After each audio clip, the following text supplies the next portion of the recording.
Fox Sports. We are Baltimore. We are Ohio. The Indians jumped all over Ubaldo Jimenez in the first inning, and that helped them jump into first place for the first time since July of 2013. Clutch hitting and starting pitching have been keys as the Indians approach the Memorial Day benchmark. Rookie Mike Clevinger gets the start today, looking for his first win and a series victory over the O's. Don't spill the ketchup. Sports Time Ohio baseball is next.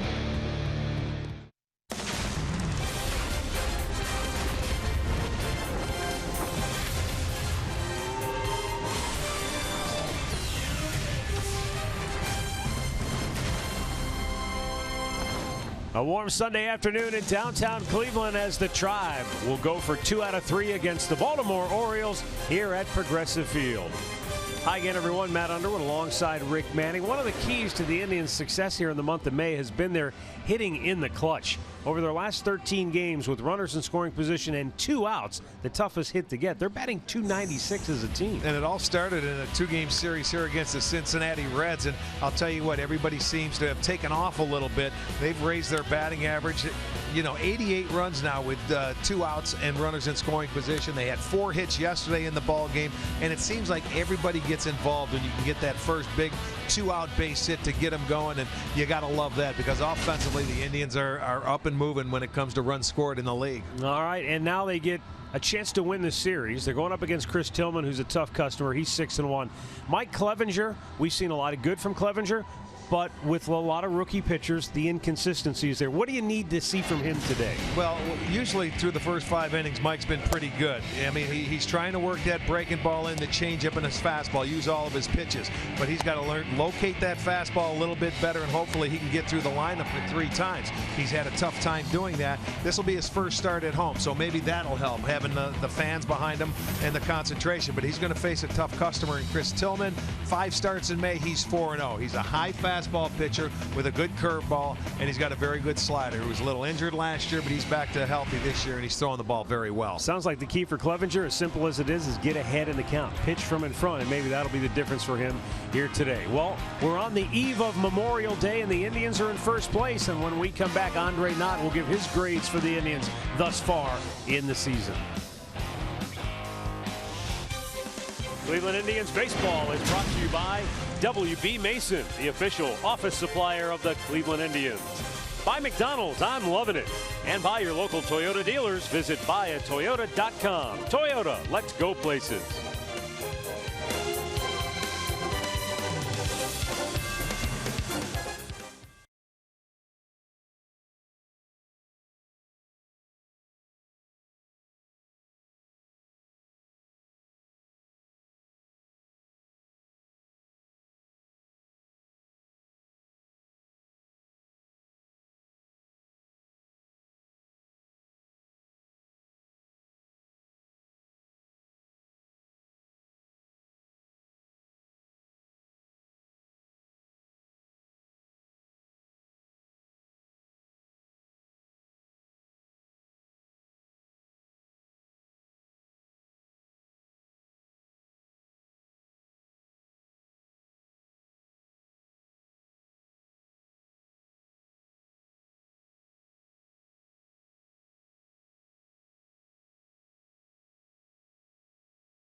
And we're ready for baseball here at Progressive Field as the Indians and the O's wrap up this 3-game weekend series. Tribe wearing the home whites today. Baltimore on the road grays. It'll be Mike Clevenger against Chris Tillman. And tomorrow is Memorial Day. It will be the 49th game of the year for the Indians tomorrow. And so let's go down to Andre Knott, get an idea of where this club is at right now as we reach the Memorial Day moment. And, you know, hey, they're in first place, so it's kind of hard to argue with that, isn't it? Very hard to argue with that. I heard you say I was going to give them a grade, and I think when you grade it, you really think about two things. Think about Carlos Carrasco making 4 starts. You think about this guy, Francisco Lindor, on the way to becoming an all-star possibly. And also, you think of Michael Brantley not being in the lineup for very many games. It's hard to grade this team or not look at it well when you consider the slow starts they've had under Terry Francona. What truly stands out, though, is the 2-out hitting with runners in scoring position. And some of the pitchers that have stepped up and pitched well. Danny Salazar is finally having a season that they like. And I think when you talk to the guys in the clubhouse, Mike Napoli hit it best yesterday. He says, I think we're in a good place because guys are picking each other up at a place where we know we need a little bit of help. When we get these other guys back, we hope to be that much better. So I think going into Memorial Day, this team's in a good place, whether it be physical or mental. I would agree with that because this team, they need everybody on that roster to do well and to perform at some way, shape, or form. And you know what? They're going to get better, I think, as the season goes on because it's all a matter of knowing your personnel and picking everybody up. They're in the midst now of 20 consecutive games before their next off day. It's not till June 16th. So they've got a lot of baseball to play, and that's going to be a tough stretch because there's some very good baseball teams they're going to have to play. This alone could put Francisco Lindor in the All-Star game. What, the slam dunk on Andre? This is from a standstill. He doesn't even get a running start. This is an alley-oop dunk.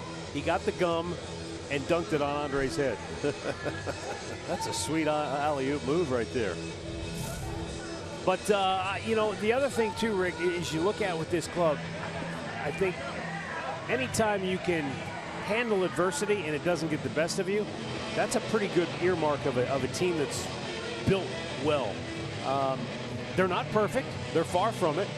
And they're going to need that guy who just walked through the shop, Michael Brantley, to get back at some point. They're going to need Carlos Carrasco at full strength. They're going to need a number of different people to continue to pull their weight. But that's the all things considered, where this division is at, it's so competitive. I mean, you've got 3 teams separated by a half a game. I love that. That's the nature of a baseball season. You've got to go through it. And I mean, there's a lot of ups, there's a lot of downs. And you know what? That's what builds character on a baseball club. And right now, the Indians have a lot of character. And it is an everyday grind, and that grind continues here this afternoon as Mike Clevenger and the Indians take the field. This is the lineup Mike will face for Buck Showalter's Baltimore Orioles. Adam Jones leading off for the 3rd consecutive day. Hyun-Soo Kim batting second. Manny Machado is third. He's had a terrific series. Chris Davis will back cleanup. Mark Trumbo, the DH, he has 5 hits, including 2 doubles and a homer. Matt Wieters, switch hitting catcher, back in the lineup for the 2nd day in a row. Jonathan Scope, Nolan Reimold, and Ryan Flaherty. And today's Northern Ohio Honda starting pitcher is going to be Mike Clevenger for the Indians. He's making his first home start. Started at Cincinnati, started at Chicago, so this will be his first home start, which I'm sure he's looking forward to. He does not have a win. He has 1 loss and an ERA of 8.71. But Mike's got to go out there and try and pitch ahead in the count, and I'm sure every time he goes out there he learns a little something. But this is an offense he's going to face today that can handle a fastball. So if you go at him with a lot of fastballs, you better locate it well, and mix in your other pitches. First start against the Orioles, we'll see what he has to offer. We will set the defense behind Mike this afternoon. It looks like this. It's brought to you by Jeep. Ramirez is in left field. Davis in center. Bird gets the start in right today. Uribe at third. Lindor at short. Kipnis is at second. Santana's at first. And Gomes is doing the catching. Adrian Johnson has the plate. Gary Cedarstrom, your crew chief, at first base. Lance Barksdale at second. Jim Wolf down at third. Earlier today, when the kids took the field, kids fun day here at Progressive Field. Francisco Lindor making a new friend and a new fan, as did Jason Kipnis. This has been a terrific, I don't know if you call it promotion, but it's been a terrific addition, let's put it that way, to the Sunday games here at Progressive Field. The youngsters getting to run out there on the field. and meet their big league heroes up close and personal. On Kids Day, every Sunday out at the ballpark. They have an opportunity to run the bases after the game as well. So we're ready to go. Adam Jones has made his way to the batter's box. And Mike Clevenger. Who knows what the future holds for Clevenger? Carlos Carrasco made a rehab start last night. We'll get an update from Andre on that coming up in a little while. Will it be one and back for Carrasco? Does he need another start? A lot of that depends on where Clevenger ends up in the very near future. Well, and how Carrasco feels today. I think if he feels healthy and everything went well, he will be in the rotation. We'll see.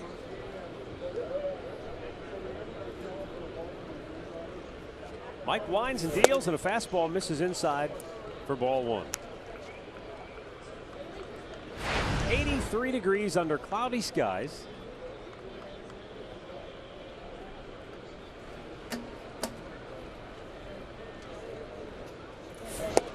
And again, it's inside 2-0. The one concern I have for Clevenger right now, and it's early, it's only 2 starts, but he's been better against left-handed batters where they are just 4 for 24. Right-handers 8 for 19. 421 average, and he struck out more lefties than righties. Only 2 strikeouts against right-handed batters. Well, having trouble locating that fastball here right out of the chute. 3-0.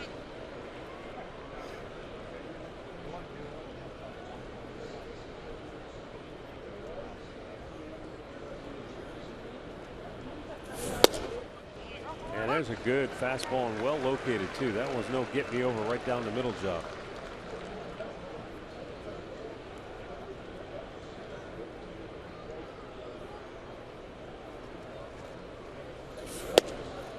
And he missed inside. Ball 4.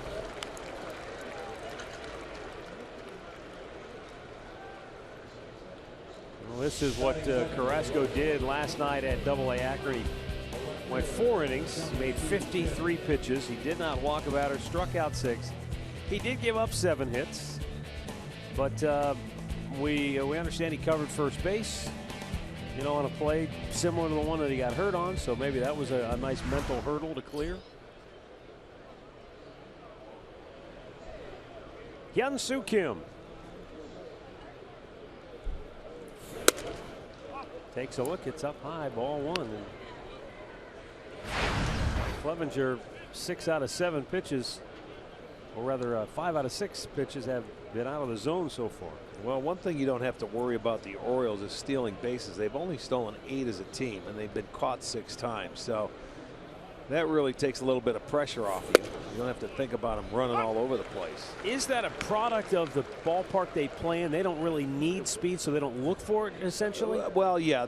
I mean, they don't have the players, really, the base steals. They got home run hitters. That's how they score a lot of their runs. Over 50% of their runs have scored via the home run ball, 53%. So they don't run into outs, and they don't really have speed like that for base stealers.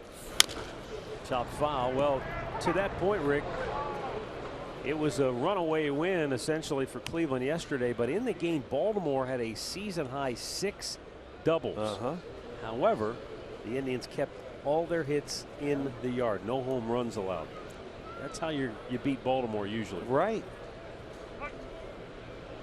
Yeah, 110 of their 208 runs are scored on the long ball. That's old Earl Weaver baseball. Yes, good pitching and 3-run homers. 2 balls, 2 strikes.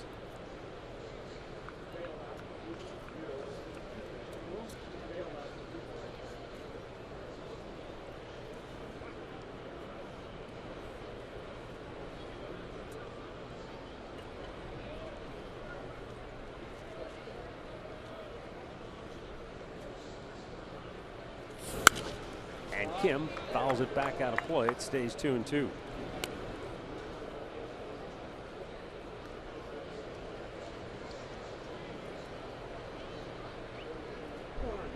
The Indians began the day a half game in front of both Kansas City and Chicago, 2.5 in front of Detroit. Baltimore just a game back of Boston, who's lost 3 straight. 3 games in front of Toronto, 4 in front of New York.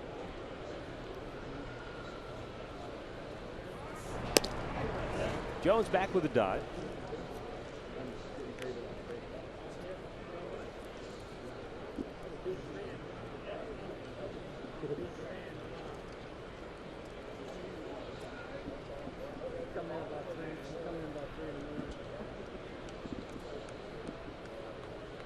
Now the 2-2.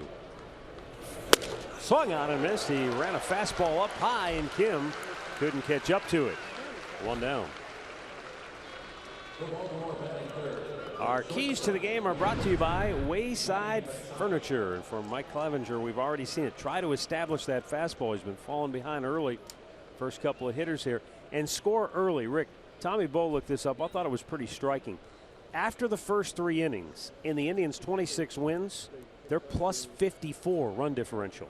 In their 21 losses, they're minus 31. So when they score it's a 3-inning game then. Yeah, they get out to the early lead the first 3 innings or score a lot of runs early. Right.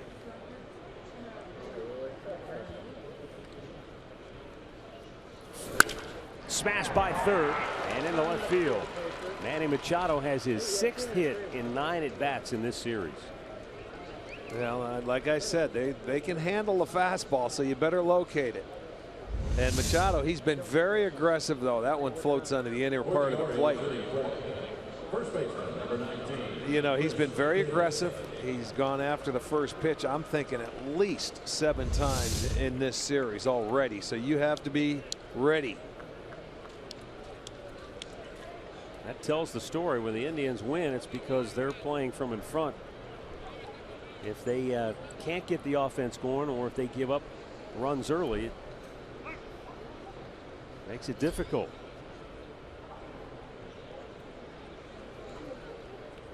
Now Chris Davis.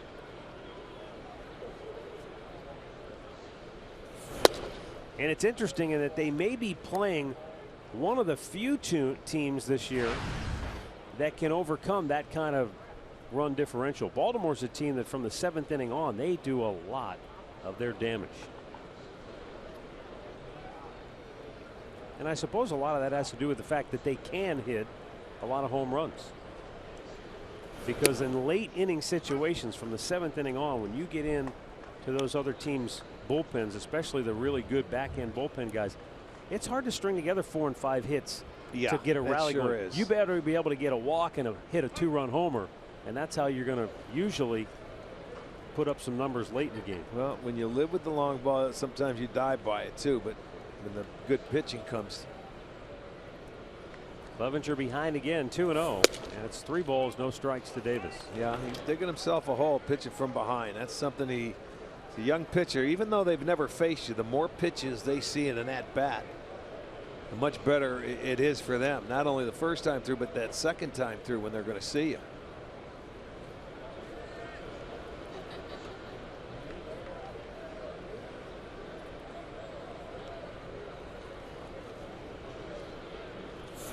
Davis swinging 3-0 and fouls it the other way. I knew he'd be swinging. When you're in that number 4 hole and you've got a chance to get a fastball that you think you like, they're going to get after it. Let's check it out on our Nissan pitch tracker.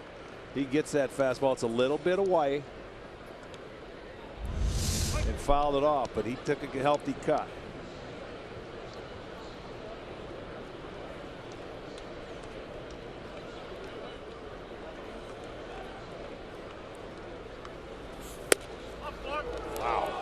That was close, but didn't get the call. And now the bases are loaded. Second walk of the inning. He went fastball inside after the 3-0, and that's it's a good pitch. And I'll tell you what, well, it's borderline. It's right there. Maybe you don't get it because you're a rookie pitcher. I don't know, but it was a pretty good looking pitch. But now Baltimore with the bases loaded, and in this series it's been a game of scoring in the first inning between these two teams. Baltimore did it. They scored 3 in Friday night's game. The Indians come back yesterday. They put 4 on the board. And right now Clevenger in a little hot water. And Mark Trumbo, the O's DH, having a good series.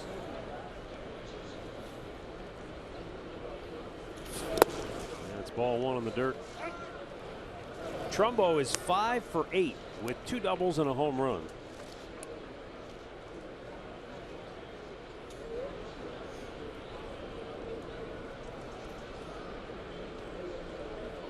His 15 home runs are tied for the league lead with Todd Frazier of Chicago.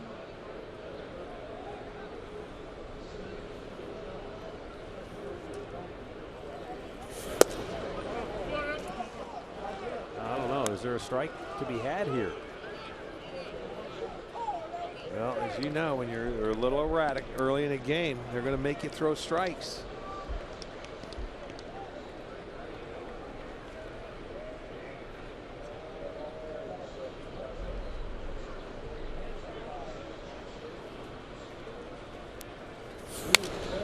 Trumbo swinging 2-0, fouling it back.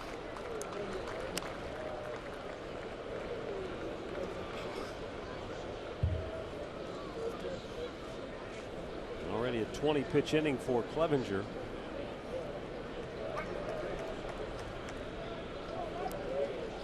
Boy, could he ever use a double play ball here.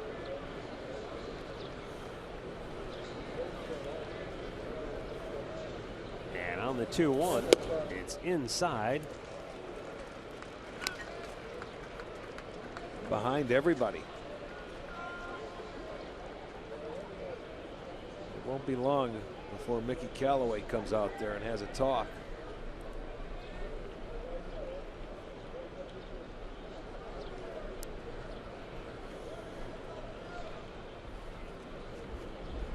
The 3-1 is slashed right side down the line and foul deep. Well, he hit one down out of here down the line the other day. He has that type of power, but full count and a chance to get it out here. The second one, get that ground ball, get a double play. Crowd trying to spur him on. Let's go. We need an out.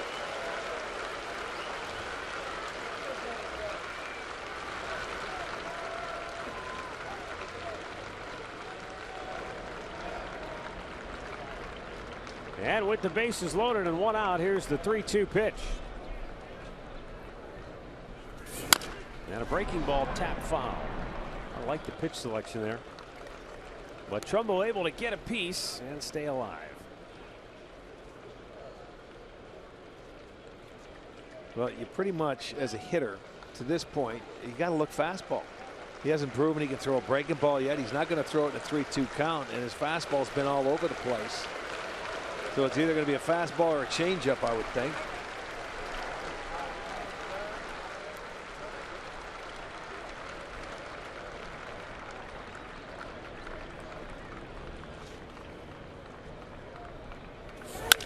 Smoke to deep left. And off the wall, and it caroms by Ramirez. That's going to get 2 home at least, as both Jones and Machado score. Here comes Davis. He's going to try to score 2, and he will. Wow, a bad relay. And that was being very aggressive there in the first inning, sending Davis. And here you go. They start with another 3 runs on a fastball right down the middle. And the way Trumbo's swinging it, he hammered it off the wall. Another double. And that had hit me all over it. And I mean, he smokes it off the wall. Watch it ricochet past Ramirez and left. And by the time Davis comes over, watch, he's getting the ball now, and he's not even at third base. He should have been a dead duck at home plate, but it went off the top of the glove of Lindor. I want to see this throw again. Just a little routine throw, and Lindor never caught it. That was catchable, and a play that could have been made, and that enabled that 3rd run to come around and score, and out goes Mickey Callaway. So Baltimore breaking out of the gates early, and already a pitcher up in the Indians bullpen.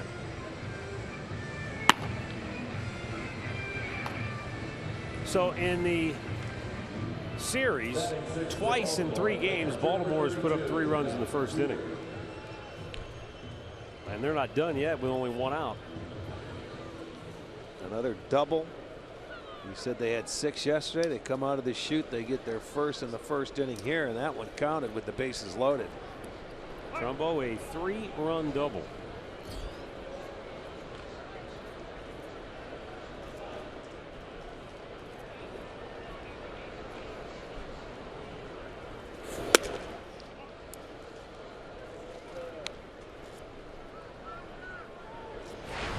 Matt Wieters, the switch hitting catcher, 1 for 4 yesterday with a double.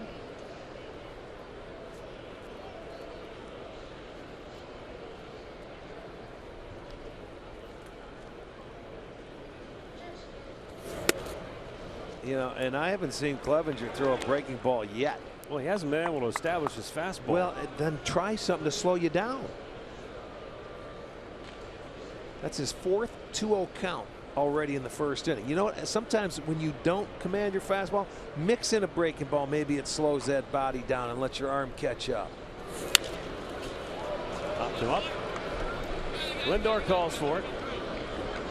And there are 2 away.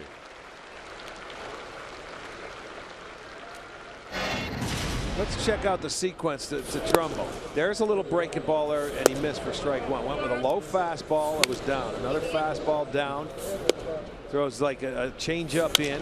Fastball down and away. That one went down the line, and he fouled off a high one, and then smoked that fastball middle in.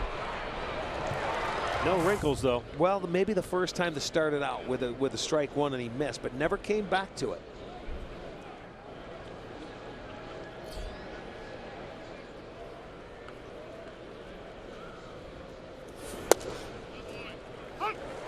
There's a breaking ball for a strike. And he gets ahead of Jonathan Schoop.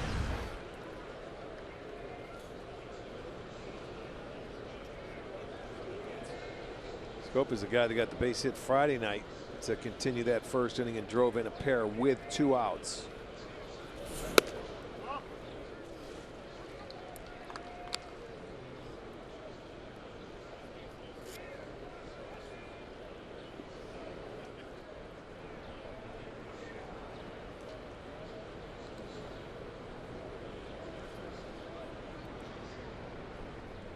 One ball, 1 strike with 2 down here in the first. And that off-speed pitch did not tempt Schoop. Well, they're not going to swing at it unless they have to. You know, when you look at it, 17 balls, only 13 strikes out of his 30 pitches, and that's the first inning.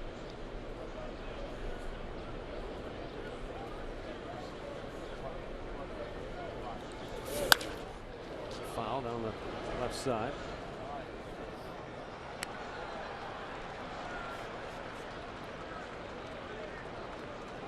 Well, it's been an ugly first inning in every game of the series.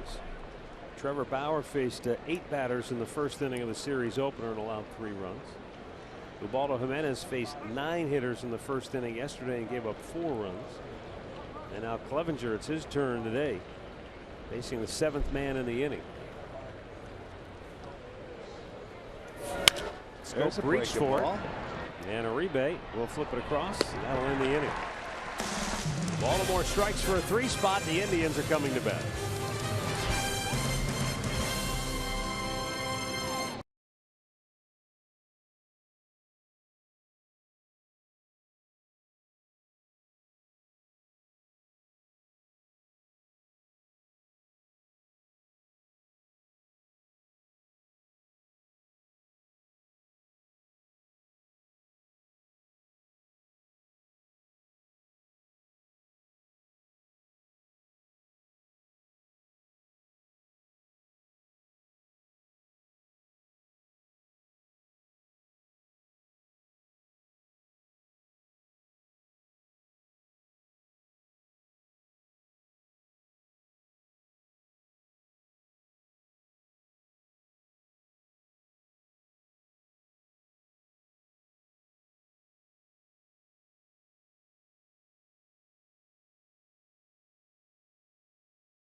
Presented by Progressive. Once again, it's Santana leading it off. Jason Kipnis in the 2-hole. Francisco Lindor will bat third. Mike Napoli is in the cleanup spot. Jose Ramirez, 5 hits in the series, will bat fifth. Lionel Uribe, 6th. Then it's Yan Gomes, Marlon Byrd, and Rajai Davis. And this afternoon's Northern Ohio Hyundai starting pitcher is going to be Chris Tillman. Tillman making his 11th start, has off to a very good season. 6-1, a .261 earned run average. Opposition hitting just .204 in his career. He's 4-2 with a .389 against the Indians. And they have their work cut out for him. They spot him to a 3-run lead. We'll see if they can come back and answer him. Tillman has given up 6 runs in the first this year. But he's a high fastball, curveball, slider, changeup guy. He's got the 4-pitch mix. And he will ride that heater upstairs. And Baltimore goes with the exotic shift for Santana in this at bat. They've got, wasn't it the other night that they never even changed for him? Now they've got Flaherty, the third baseman. He's way out in right field. I think that's Flaherty. Yeah. And Machado's over near third base. He's playing the shortstop position today. Yeah, the other night on Friday night they played him straight up. Right.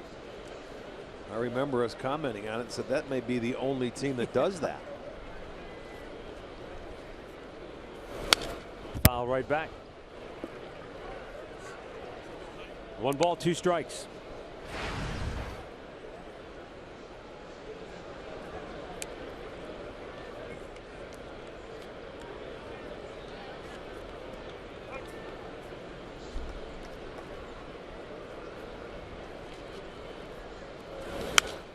Out of play.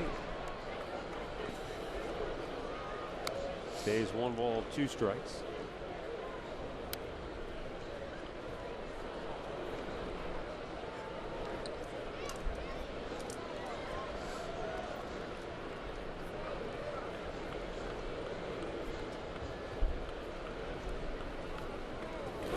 And that curveball's hit high in the air, right field. Back is Reimel. And makes the catch shy of the track, 1 away. And that Baltimore Oriole defense, they made 4 errors in yesterday's ball game, giving 27 on the year. It looks like this. Kim is in left field, Jones at center, Reimhold, who just made the catch in right. Flaherty and Machado on the left side. Scope and Davis is on the right. Wieters is doing the catching.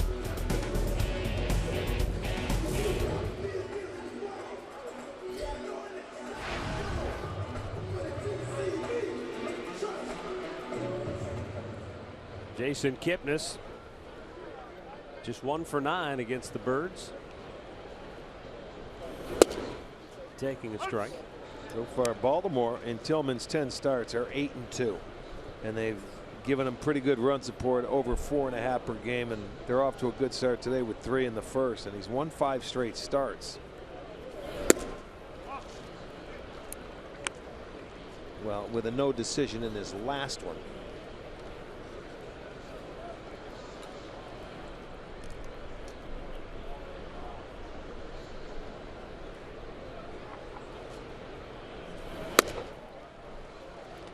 What a difference a year makes. Through 10 starts last year, Tillman was just 3-7 with an ERA fast approaching 6. Wow. Big difference.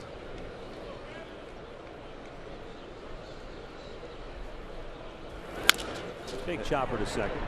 And wasn't that the concern for Baltimore? Going to be the starting pitching this year. When you get a guy that comes back and gets off to a tremendous start. Well, Jim Palmer said he had a little bit of an injury last year that might have affected him. You know, knee, groin. You know, if you don't have your lower half as a pitcher, that can definitely affect the way you throw the baseball. With more on Tillman, here's Andre. Well, the thing about Tillman right now is getting that high fastball by guys and messing with their eyes. I'm talking to Ty Van Berkeley, because in his last 5 starts, he's got 34 strikeouts. But if you're patient with him, you can get the walks as well. He's had 16 walks over those last 5 starts. But he messes with the eye level, low stuff. Then up with that high fastball to get a lot of batters to swing and miss. Yeah, there, the fastball and that curveball that starts where that fastball is coming, then ends up down probably for a ball. So when you talk about changing the eye level, that's exactly how he does it. If you can lay off the high fastball early, make him get it down. you have a much better chance, I would think, and you can get the count in your favor.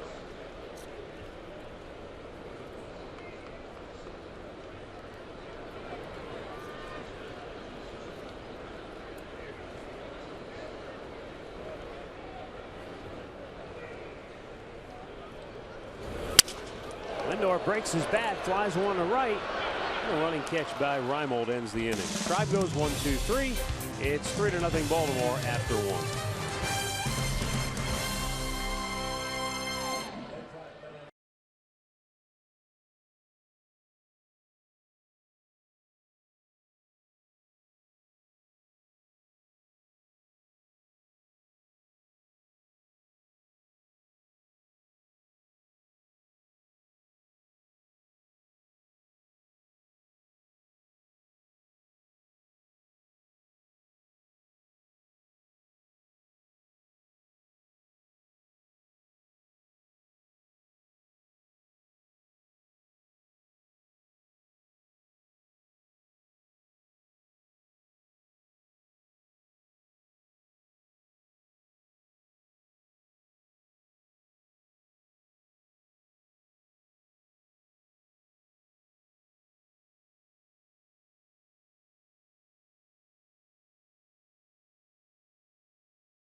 Second inning here at Progressive Field for Baltimore.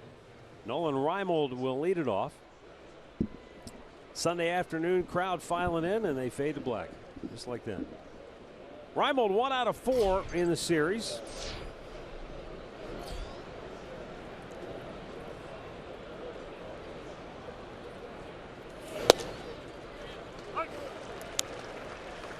That's what you want to see. Strike one.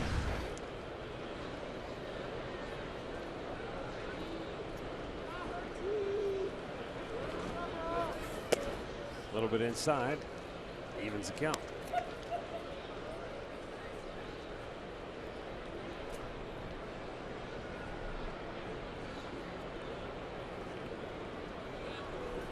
Curveball to swing and a miss. Nice.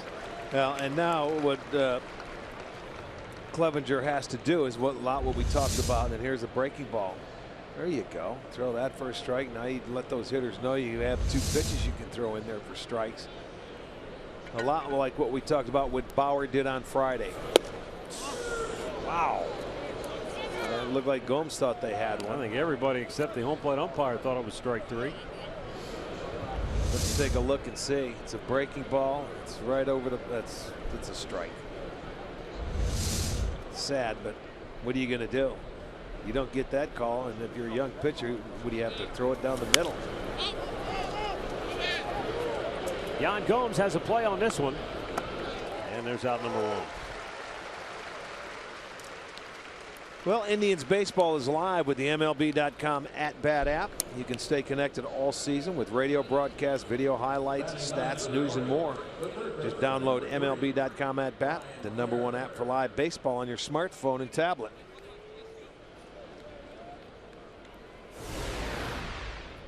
Now it comes to a point, as I was going to say, zeros for Clevenger. And keep your team in there until the offense can get rolling. Ball 1 to Ryan Flaherty.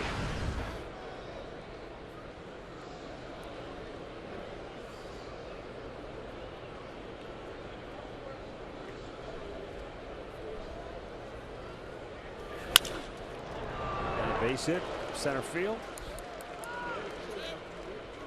Third hit for Baltimore, and we go back to the top of the order. Now stepping to the plate for the Orioles, the center fielder, Adam Jones. Our player profile brought to you by Levin Furniture.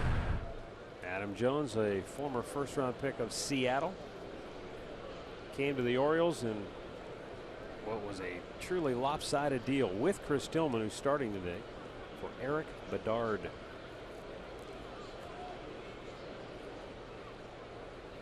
How about that? Some kind of trade.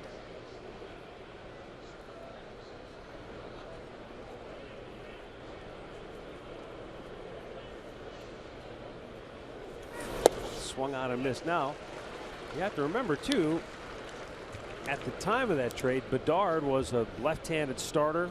Right. Who had some decent credentials, was a pretty good pitcher. Always seemed to be injured, though. And nobody knew much about Jones and Tillman other than that they were young players that had some promise. A whole lot of promise for this guy. Turned into an all-star, everyday center fielder. Guy that, you know, he plays all the time.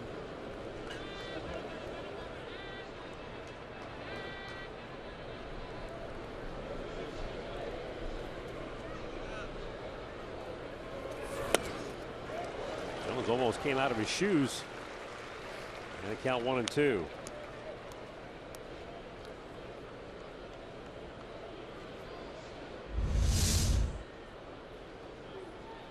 Well, his foot never really stuck into that batter's box. It almost looked like it slid a little bit on the dirt, and he rolled over on his ankle.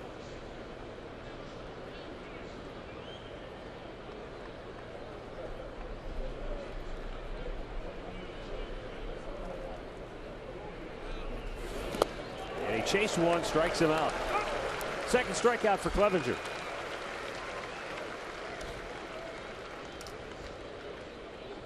The hitter for the Orioles, the left fielder, Kim. You're going to see the Circle K strikeout. You get ahead of the hitter, and that's what you do. You get him to chase that breaking ball in the dirt. Good pitch. Out number 2, his second strikeout. Big difference pitching from in front of the hitters.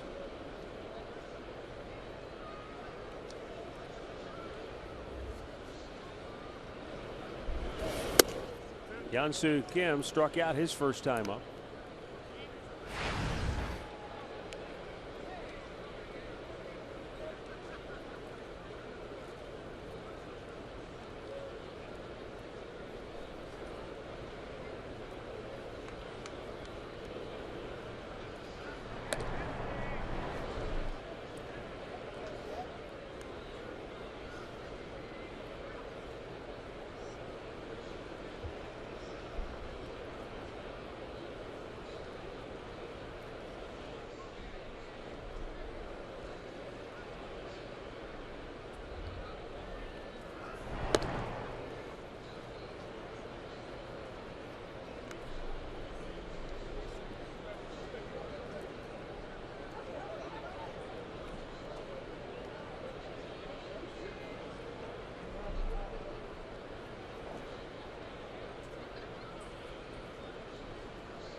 Fastball sails high and wide. You see Gomes kind of giving Clevenger the sign to take a breath, settle. Yeah, this is the guy you want. You've got Machado on deck. You have 2 outs. You have a nice quick inning. Come on back and get this guy. You don't really worry about him running. Flaherty has stolen 1 base, and that's it. He's 1 for 1, but he's not going anywhere.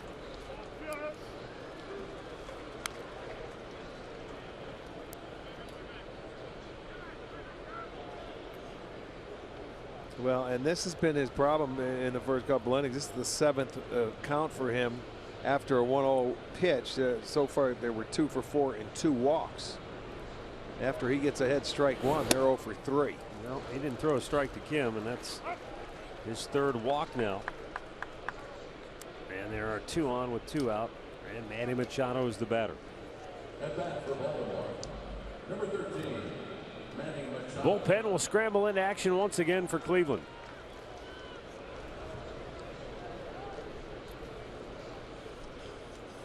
Juan Uribe, the veteran, goes over for a few words. Clevenger. Whether or not that was just straight encouragement or some insight into what Machado might be looking for here, we'll I find think out. that was just a stall to get that bullpen up and going. And a first pitch strike came with an off-speed delivery.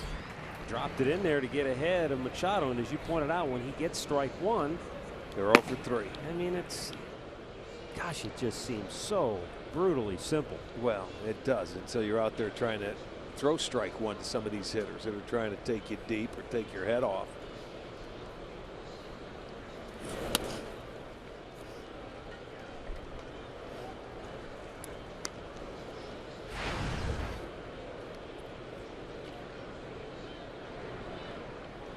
All right, so it's been back-to-back breaking balls, and he's a 1-1 count. Let's see, Machado, I still believe, is sitting on a heater here.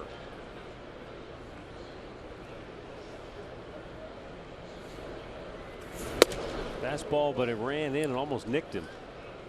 That's 2-1.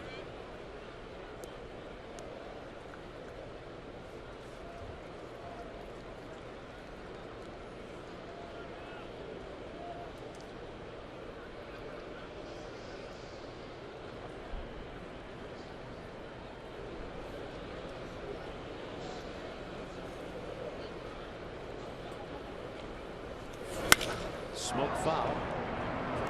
Oh boy, one hop right in the glove. Nice catch. Didn't even get out of his seat. Played it right off that rubberized track. Acts like it happens every day.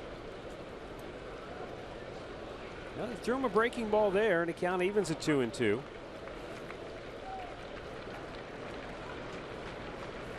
So he at least has shown Machado something other than just the fastball here.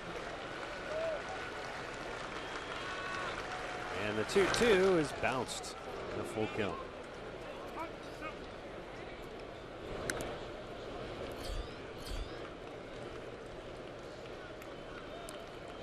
Again, he's had to work very hard to get out of this inning.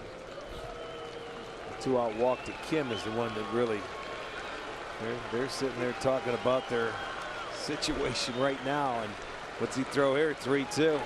He's thrown him 3 breaking balls, and we'll see if he's got to throw him the fastball again. Locate it. Breaking Popped ball. him up, but it's out of play.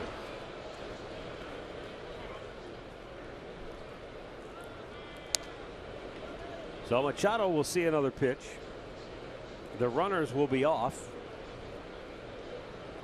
And Clevenger is hanging by a thread. Well, I'm thinking, you know, he gives up a base hit or anybody else scores, he'd be gone. They need an out. They need a 0 on that board right now.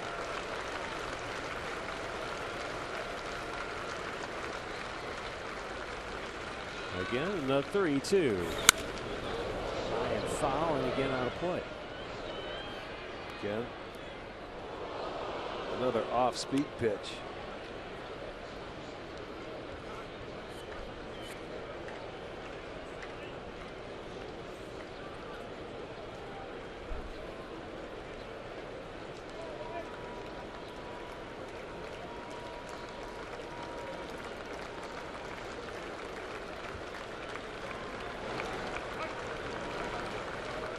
Baltimore with 2 on. Ryan Flaherty in scoring position.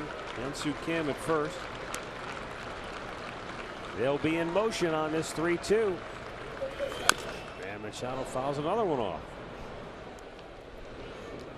Well, he's fouled off all the off-speed pitches. That was a changeup that he fouled down. It looked like it may have gotten a piece of his foot. But he's hanging tough. He's making them work. 9-pitch at bat coming.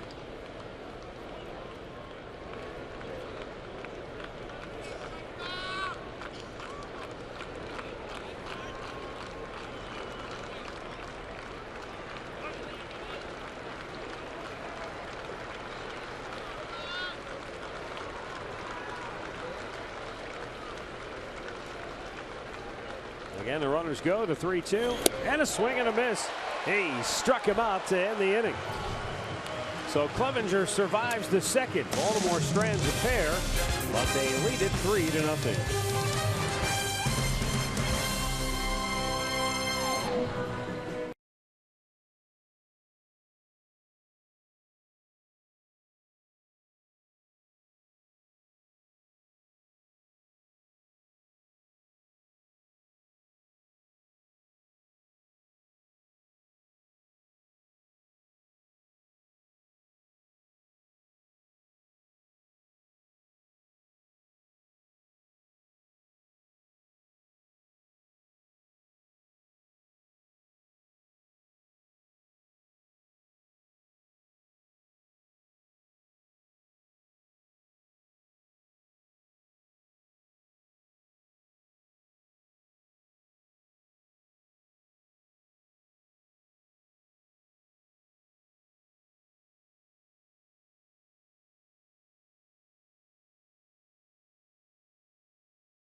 Cleveland sends the heart of the order up here. Mike Napoli, Jose Ramirez, Juan Uribe.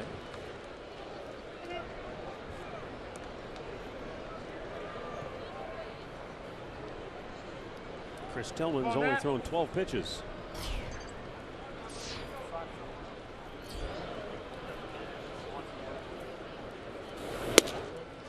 And a first pitch strike to Napoli. Mike Napoli has hit in 5 straight games.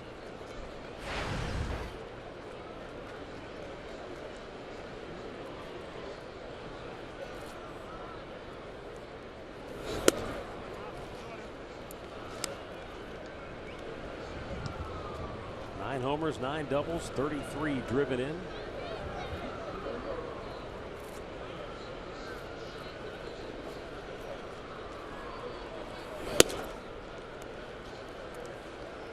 For Tillman, this is start number 11. This is only his 4th start on the road.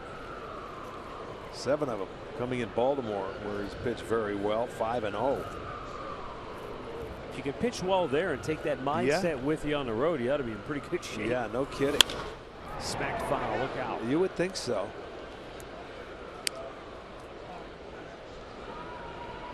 We end up heading to Baltimore end of July. I think it's 23rd, 24th, 25th to play the Orioles. It'll be nice, hot, humid, and the ball will carry.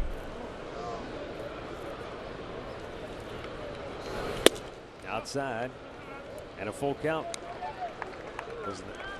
Another lengthy at bat for Mike Napoli, which is per usual. He still leads all of baseball, averaging 4.85 pitches per plate appearance. And he draws a leadoff walk. Indians have a base runner to start the second. Well, you can watch the game from the corner out in right field or the new drink rails in left with the district ticket. It is presented by Sports Time Ohio, and tickets are only $13 and it includes your first drink. They are available online at Indians.com. It appears to be a popular item. The district out there, the corner in right field, is teeming with activity, and folks,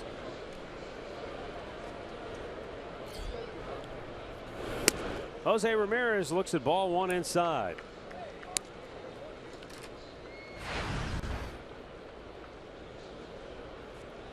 Ramirez 5 for 7 in the series with a pair of doubles. Can they ever use him or use one of those doubles here? Yeah, that'd be nice just to get on the board. Kickstart things. Get things going early. Let the crowd get into it a little bit. They're waiting to get going on a Sunday afternoon. Hazy day here at the ballpark.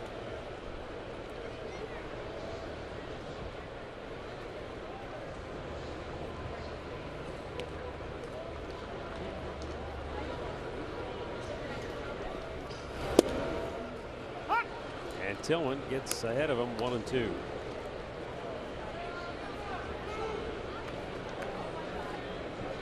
Tillman, a big guy, 6'5".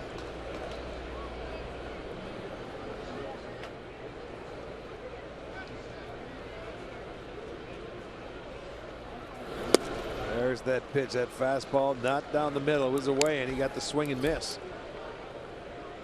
His first strikeout. Elevated a little bit, and watch, it was away, and it looked like Wieters was sitting more to the inside part of the play, but that one went up and away, and that's the pitch you really want to try and make him bring it down. But with 2 strikes, it's hard to do. The easiest pitch to see right there.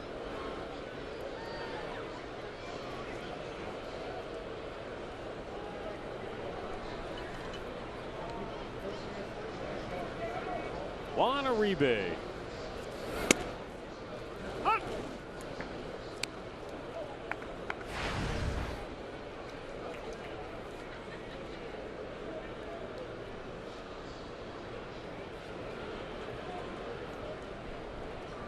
He has driven in a run in 5 consecutive games.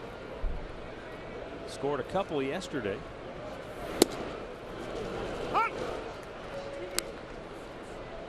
And if not for an unfortunate official scoring decision, would have had a 3-hit ball game. But we did talk to Bob Maber, the official scorer, and by the very definition of the rules for official scoring, he made the right call on the ball that was hit by Uribe yesterday, in which Alvarez, the third baseman for Baltimore, was charged with an error. We both felt that, you know, Pedro Alvarez had to dive to make the play to stop the ball, and then he got up and threw, and the throw was wild.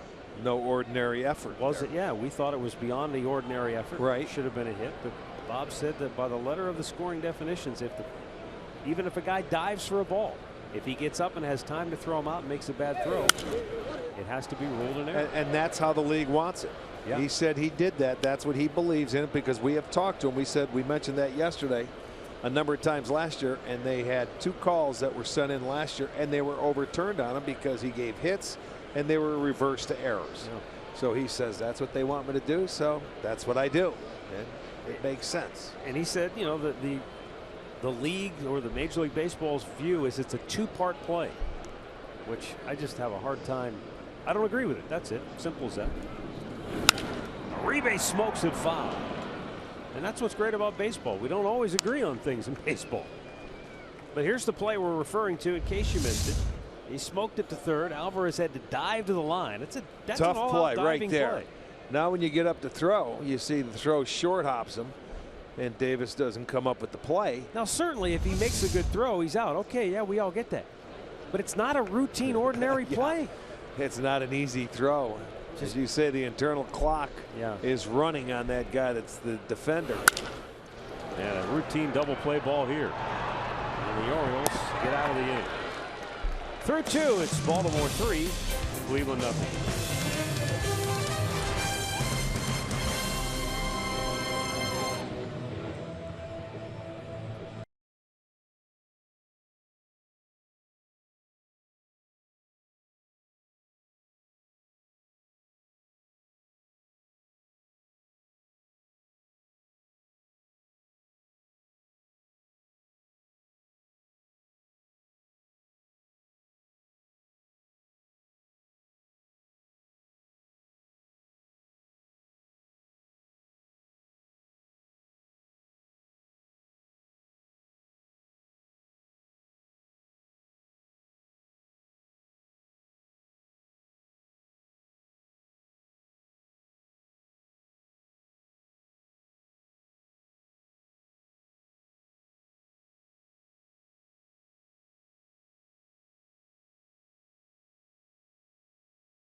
Later in the game for Miller Time, brought to you by Miller Lite.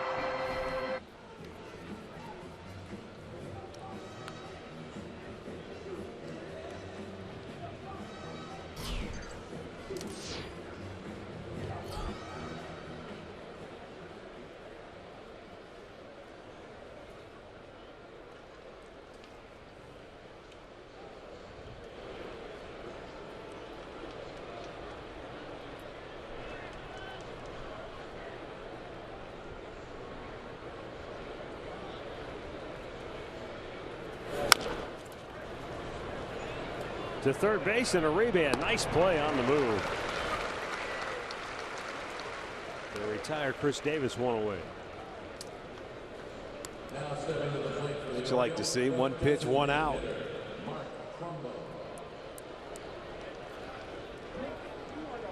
Here's the guy that did the damage in his first at bat. Trumbo, 3-2 fastball, middle in that he hit off the wall. He's having a nice start to his year. 37 RBI.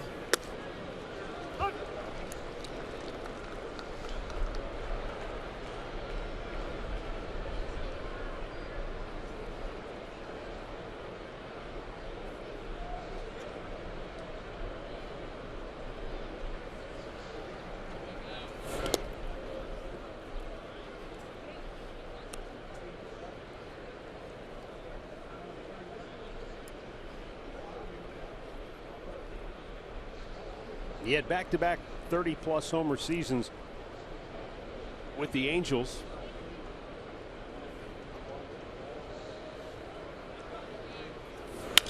And a hard ground ball to third, a rebate. Fields that cleanly and throws him out.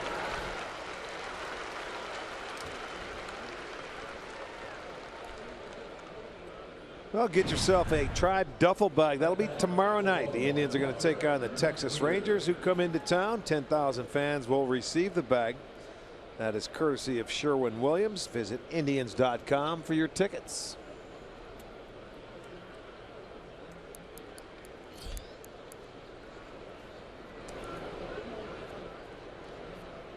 Here's Matt Wieters. And he swings through it. Tried to hit that one a long way.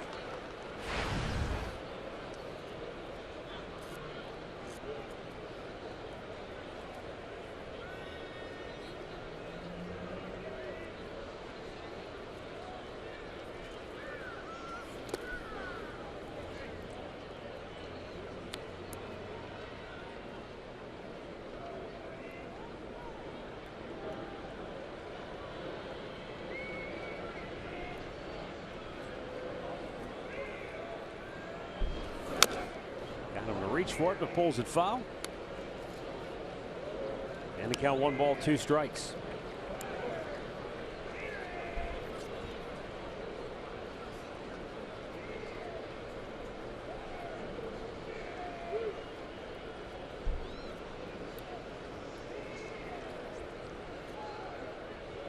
Wieters with an 8-game hitting streak. Chases one up, way up out of the strike zone. 8-pitch inning. And Clevenger breezes through the third, setting them down 1-2-3.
Yesterday features Yan Gomes, who will lead off this third inning for Cleveland.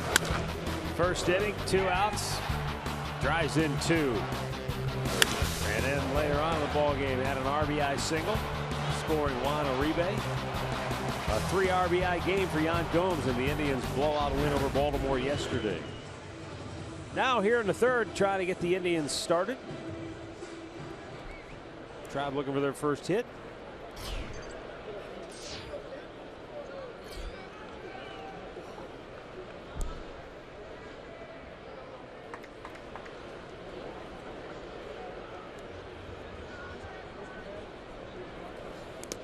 And a ball bouncing in front of the plate.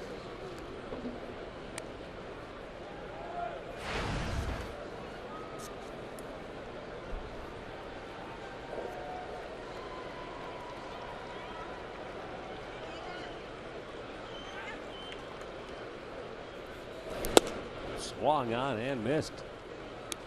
And it's 1-1. Boy, good job of pulling the string after he bounced the breaking ball in there the first pitch. Well, they know Gomes likes that heater, so that's why they started him off breaking ball. That's one pitch he so far out in front of the plate you couldn't swing at, but he came back with a changeup.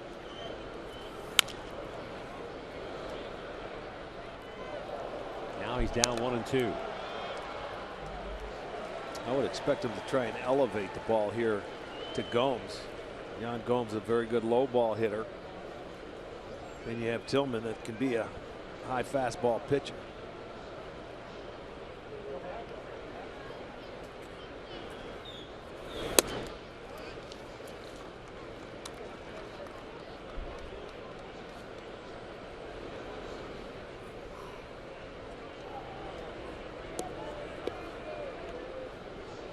Pitching is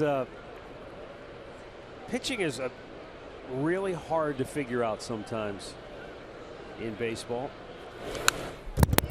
You know, we were talking about it the other day, and Jan was saying it, and it's the same conversation I've heard from you. 2 completely different generations of baseball. You used to say Catfish Hunter was a comfortable 0 for 4, and Jan was saying, he goes, you know, you think about it, who would you rather face, Bartolo Colon or Noah Syndergaard? Well, obviously you're going to say Colon because Syndergaard's filthy. He's got nasty stuff. Right. But he goes, Colon, you still go up there, you're 0 for 4. Yeah. He said you see it, you think you're going to hit it, Yeah. but it's just off the end of the bat, or it's in on your thumbs, or he goes, it's. He just knows how to pitch. I mean, some guys, he said, they have wipeout stuff, and you're like, ooh, this guy's nasty. But he gives up more runs than the guy that you see the ball, you think you're going to kill it, and you don't. It's not how hard or how nasty. It's just a matter of taking you off, keeping the barrel off, or the ball off the barrel of the bat. If you're a pitcher, change the eye level, change your speeds, move it in, move it out, like that. A shattered bat. And Gomes retired for out number 1.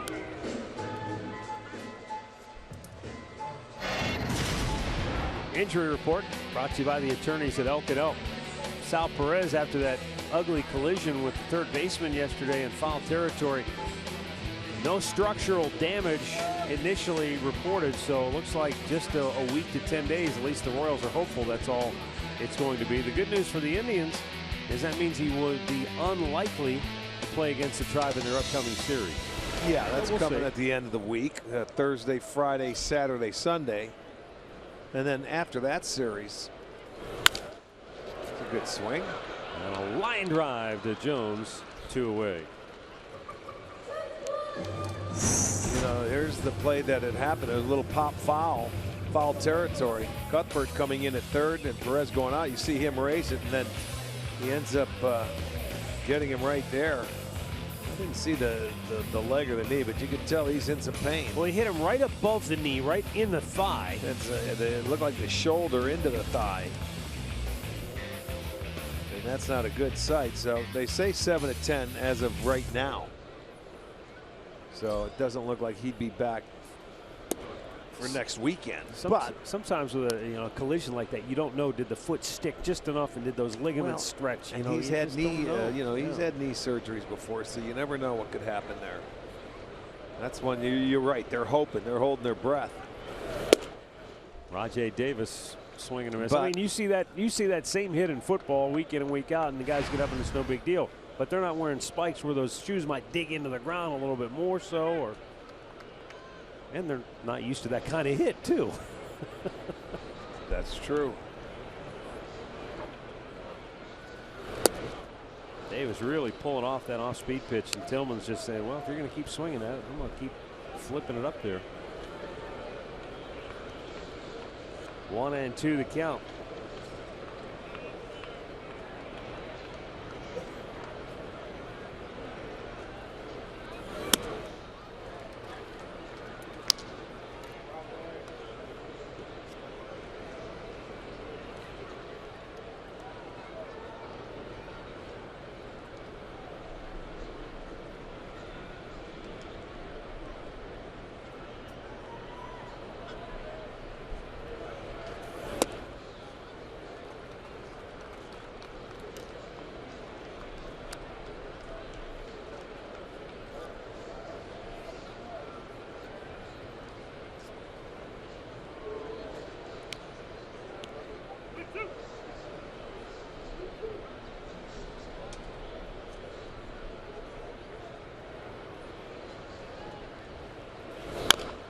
Pulls it foul. Came with a 3-2 changeup there. He had him out in front earlier in the at bat on it. Why not try it again? Tillman has walked one. That was Mike Napoli starting the second inning, but he came back and got a double play a hitter later.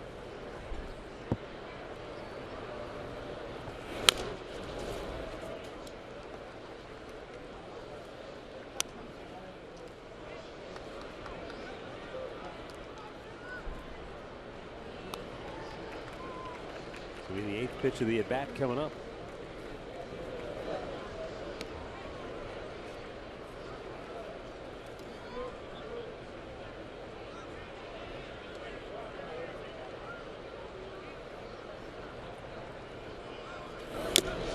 And he threw it by him with a good fastball, well located. And the first time through the order, Chris Tillman has faced the minimum and allowed 1 base runner.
Where PGA Pro Jimmy Hanlon has tips for your game, and he'll give you the latest on what's going on with PGA Tour. The Memorial Tournament coming up this weekend down in Columbus, or I should say next weekend. Jimmy Hanlon's Golf Zone presented by American Eagle Mortgage and Varmint Guard tonight at 8 on Fox Sports Ohio.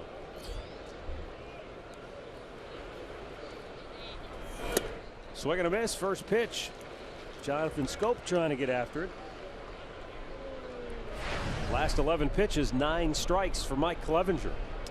Yeah, nice 8-pitch inning in his last inning. A couple of ground balls, a third, and a strikeout.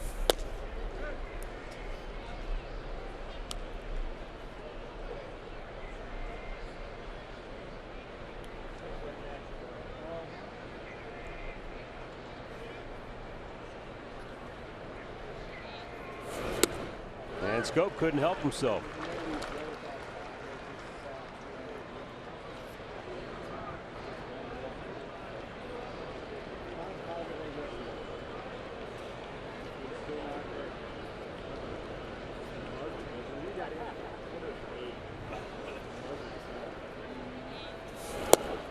Down in the dirt, 2-2.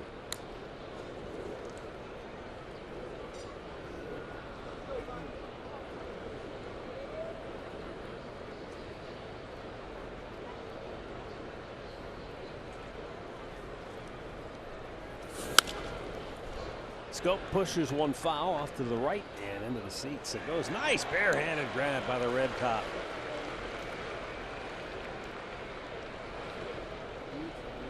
Got the 1975 or 76 blue top giveaway coming up here, don't we? We had it yesterday with Kluber. No, the throwback. I thought that was yesterday. The blue top is 76. Was that yesterday? Yeah, Kluber's 2-8. I thought the one they brought in here was just the regular Indians blue. June 4th. June 4th. Okay. Oh yeah, it says right there behind home plate. Maybe subconsciously you saw that and Swung on and belted to left, and a base hit for Scope. Had him down to the count, couldn't put him away, and he's going into second base with a leadoff double. all right, second double of the afternoon. It's a breaking ball. Looked like a curve ball to Scope, and that one just stayed up a little bit too high. He kept his hands back enough to drill it down into the corner, so the leadoff double. Hit number 4 for Baltimore. Nolan Reimold fouled out his first time up.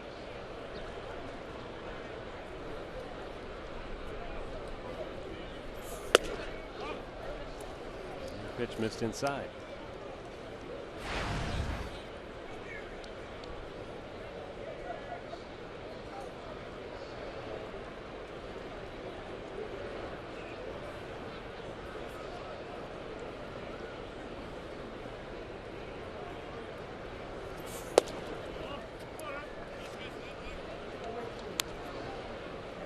Two and 0.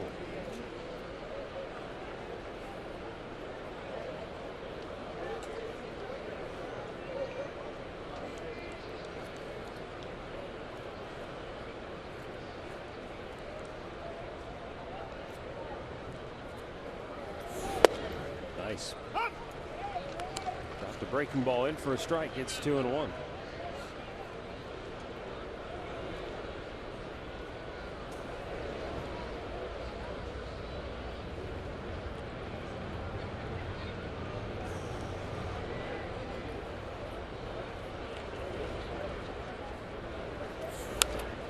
End of the bat just got a piece of that, and it's 2-2 now. Probably upset with himself. Well, that he swung at that pitch. I was thinking, with Baltimore up 3-0, you're in the middle part of the ballgame. You get that leadoff double.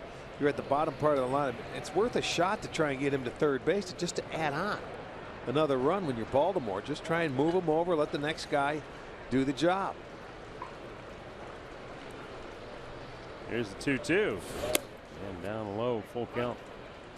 Third time in 4 innings the bullpen has been up with Clevenger on the hill. Dan Otero may have thrown as many pitches as Clevenger at this point.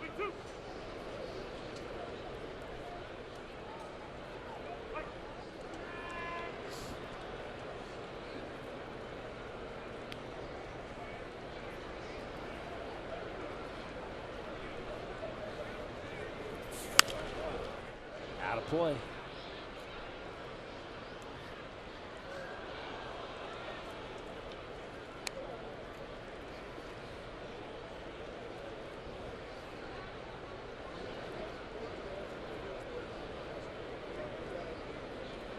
Ryan Flaherty waiting on deck. Bottom of the order for Baltimore.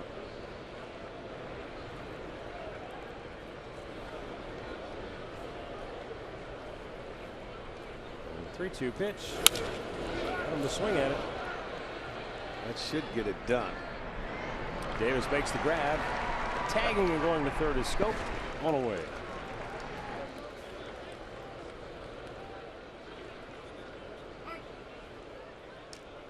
T-Mobile's greater coverage of baseball. Yu Darvish returned last night.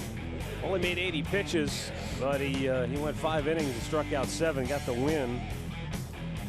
And Adrian Beltre with his 1,500 career run batted in. Yeah, what a career he's had. And you don't think Texas is happy to get that guy back in the rotation? And he'll be following Cole Hamels. Even though Hamels just suffered his first loss of the year, you think about that as a pretty good 1-2 punch. No question about it. Infield in now. Good block by Gomes.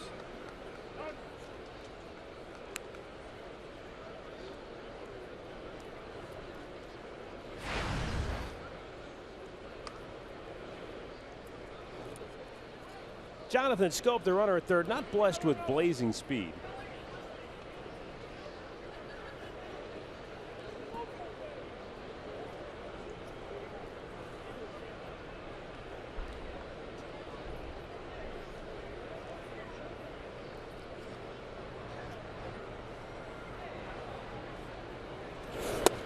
Missed again. 2-0.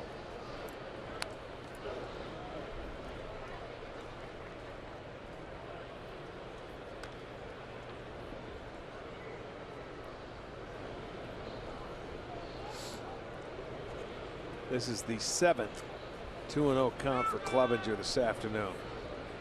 And we're only in the 4th inning. Now it's 3-0. And this is the 18th batter he has faced.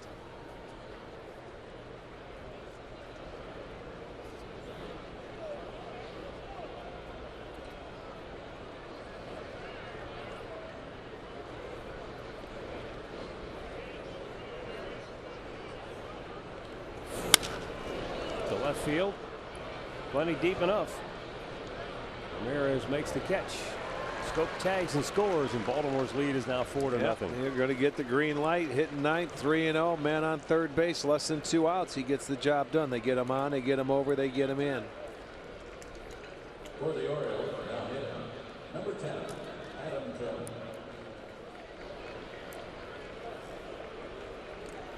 Adam Jones, the batter, as we go back to the top of the order. Jones walked and scored in the first, struck out in the second.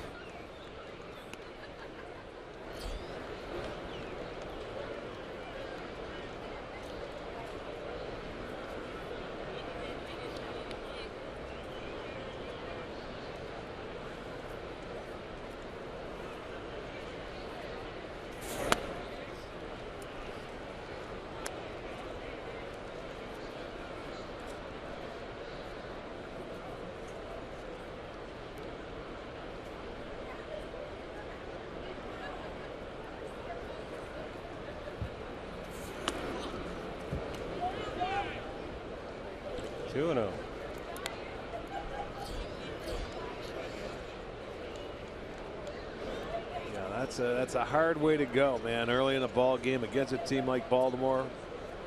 That third inning, the 8-pitch inning, was last inning.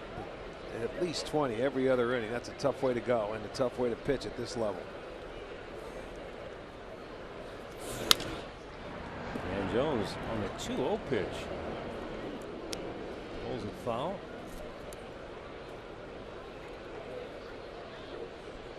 Well, what that's telling me, if these guys are going after it and they're not right in their wheelhouse, they're looking for a certain pitch to it. And if they get it, they don't care if it's a little outside. They're going to go after it and try and hit it.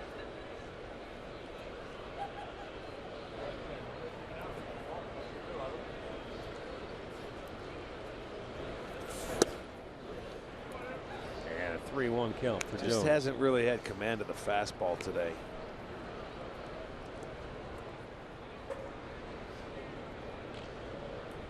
And that's everything stems off of that pitch, commanding the fastball in and out.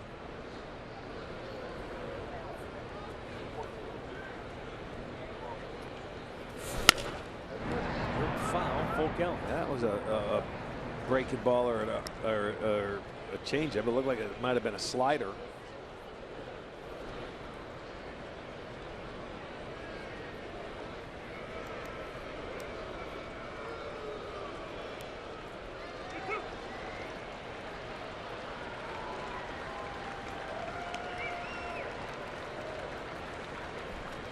Clevenger, and the payoff pitch is fouled away.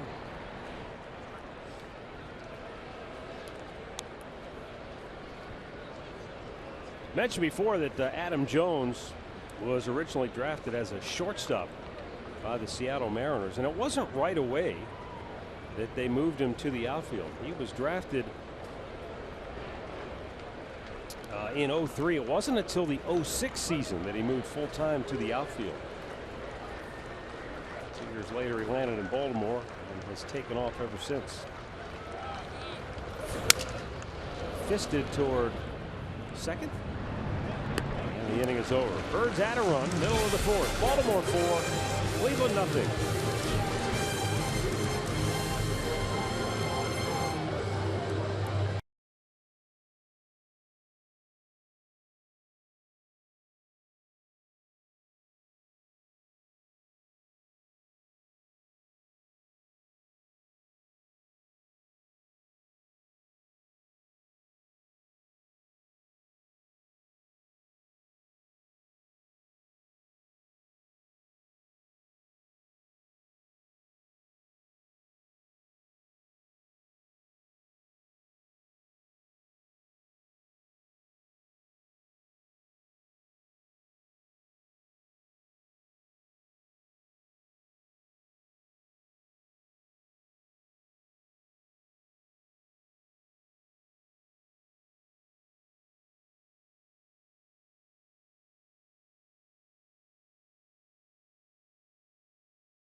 Frustrated Mike Clevenger on the short end, but the bats haven't done anything to help because Chris Tillman has only yielded one base runner first time through the Indians order. That was a leadoff walk to Mike Napoli, who was erased on a double play.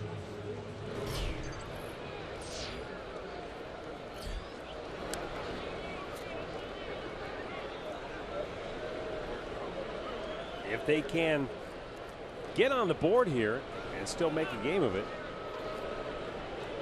be interesting to see how the rest of this game plays out. Santana swings and sends a long drive to deep right field, and they are on the board. Santana with his 9th home run of the year. A leadoff dinger in the fourth. It's 4-1. Well, there you go. They didn't have a hit that first time through. But I will tell you this, he was throwing some changeups on first pitches. And I think that's the pitch that Santana hit, was a changeup on the very first pitch. His 9th homer, the 50th for the Indians. It's a solo shot, but they're on the board. They get a hit, and there it was, middle of the plate. That little toe tap, and it gets out of here. So they are on the board. They answer already. Now they can go to work. They got the first hit out of the way. They got their first run. Third time in the series the Indians have led off an inning with a home run. And now Jason Kipnis, who grounded out his first time up. Santana tied for the team lead in homers with Mike Napoli. Kipnis pops it up to left. Kim catches it for out number 1. 13th time the Indians have hit a first pitch home run this year. Well, he stayed back on that one nicely. He's had a lot of hitters out in front on his changeup. With that right there, Carlos put a good swing on it, kept his hands back.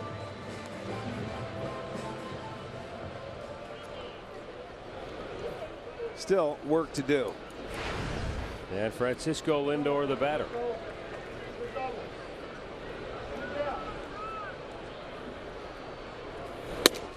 Up and away, ball one. Lindor flied to right, his first time up.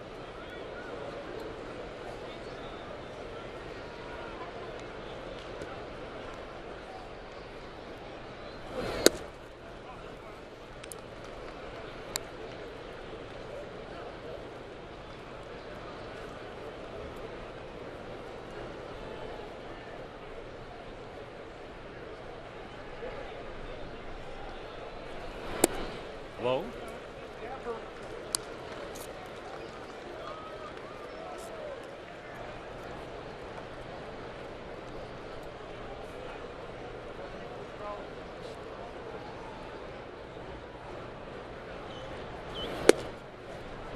Fastball over the outside corner for a strike. It's 3-1.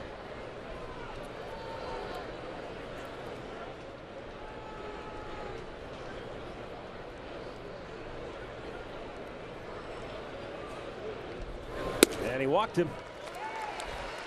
Second walk of the game.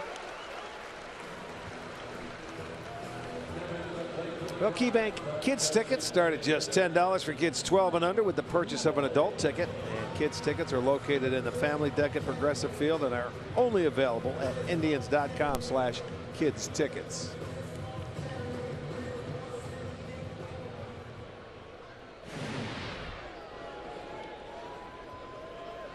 That young man wants to see Napoli hit one to the cheap seats now.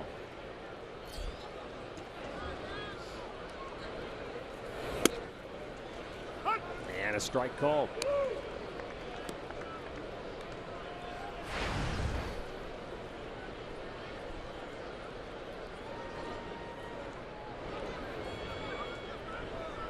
Napoli homered in the series opener. And the Indians were trying to come from behind.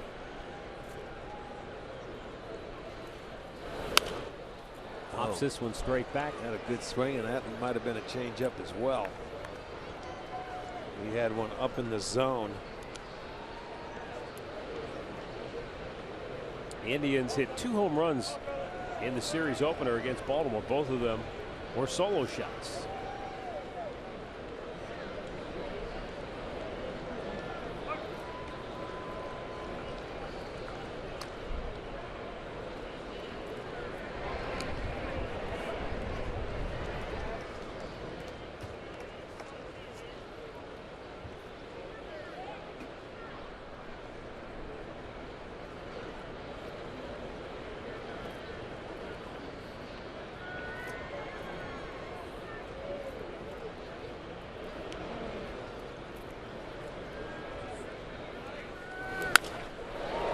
Drives one to deep left field. Back is Kim. Gone to Souvenir City. Mike Napoli with a 2-run homer pulls the Indians to within a single run at 4-3. His team leading 10th homer of the season. RBIs number 34 and 35. Well, he got a pitch down to his liking, and it was looked like a breaking ball and stayed back. Let's check it out. AT&T high-speed replay, Rick. Yeah, breaking ball down and in. Napoli on an 0-2 pitch. How about that? Right back into the ball game with a 3-spot of their own right here. He golfed it out. Yes, he did. He golfed it out of here. So big, the home run ball now looks good for the Indians. 2 in the inning. So they do indeed make some noise here in the 4th. And put themselves right back in it. That's the 4th and 5th home runs that Tillman has given up this year. And as soon as Santana ties Knapp for the lead, Napoli comes back and takes it back. Jones grabs it in center field, 2 down. Boy, he just stayed back and down and in and just boom. Look at that swing. Watch where the contact is made. Look where the ball's at. I mean, that's probably below the knees. Out of there. Yeah, no question. That was like a nice little 5-wood off the plate. Lana Rebe.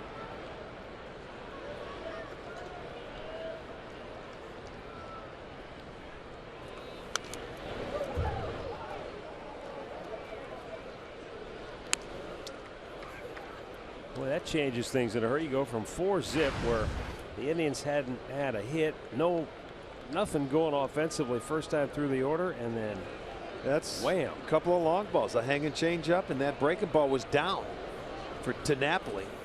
You know, I would say that the change up to Santana was a bad pitch, but I don't say that pitch to Napoli was a bad pitch because he hit it off the ground. But there it is. It's about the big inning. They come right back and answer their first inning. So it's a ball game now. And it looks like Dan Otero will be coming on for Cleveland. I hope so. He's been out there. He's been warming up for an hour and a half. Jones grabs it in center. The inning is over, but the Indians die a long distance here in the fourth with a couple of deep drives. One by Santana, a 2-runner by Napoli. It's a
Levin Furniture. For the best deals on furniture and mattresses, shop Levin's.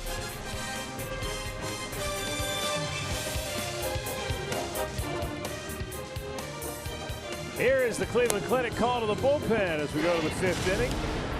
As the Indians call on Dan Otero. Mike Clevenger went 4 innings, gave up 4 runs on 4 hits, struck out 4, walked 3. Dan Otero, no wins or losses, but in 16 appearances, he has given up just 5 walks. 14 have struck out. He's allowed 2 earned runs. And the opposing batters are hitting .230 against him. So he's got the 2, 3, and 4 hitters due up here for Baltimore as we approach the halfway mark in this game.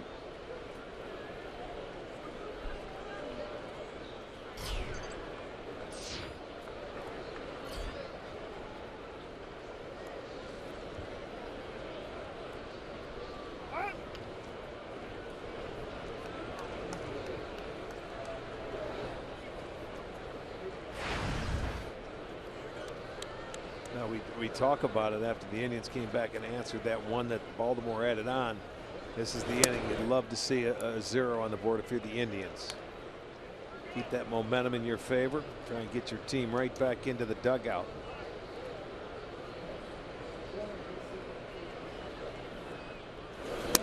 Kim went to the front of the box showing bunt, ended up taking a strike.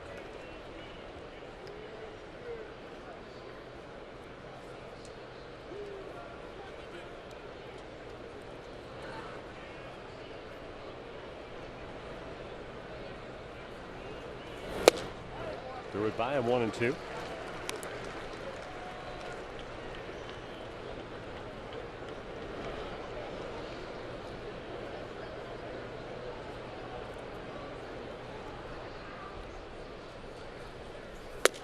And Otero strikes him out. One away here in the 5th. Second strikeout today for Kim. Now stepping to the plate for Baltimore, number 13, Manny Machado. So they have worked him over pretty good in this series. Yeah. Fastball up and away. He comes up empty.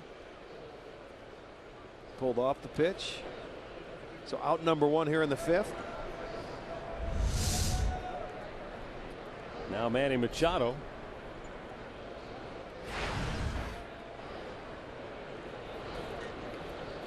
Has been aggressive, swinging at the first pitch in this series.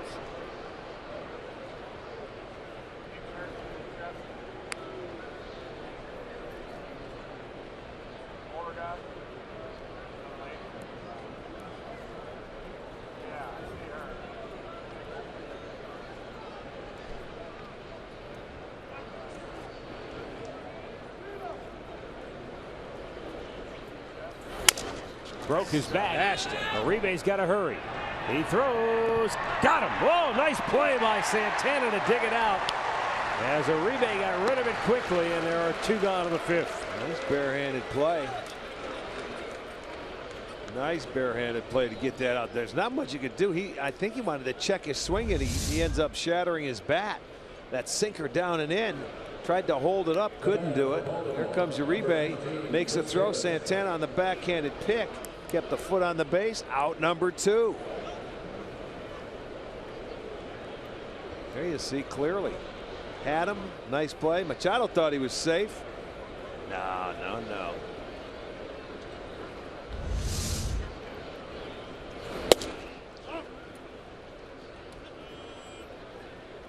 Juan Uribe with his 4th assist here this afternoon. I know he's made a ton of those plays. He's practiced it a million times in his career, but that bare hand grab and throw when you're moving all in one motion,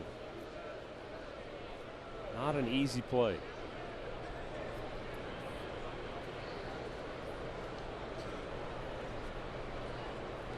2-0 count for Chris Davis, and he's swinging and popping it high and deep left field near the line.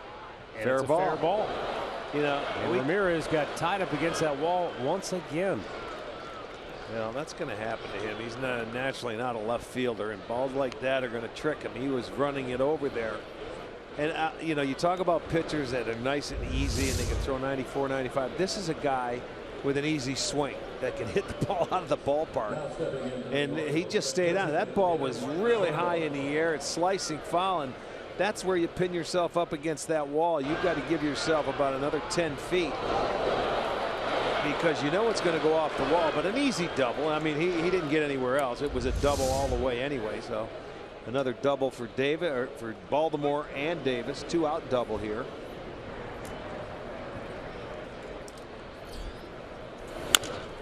Trumbo pulls it foul.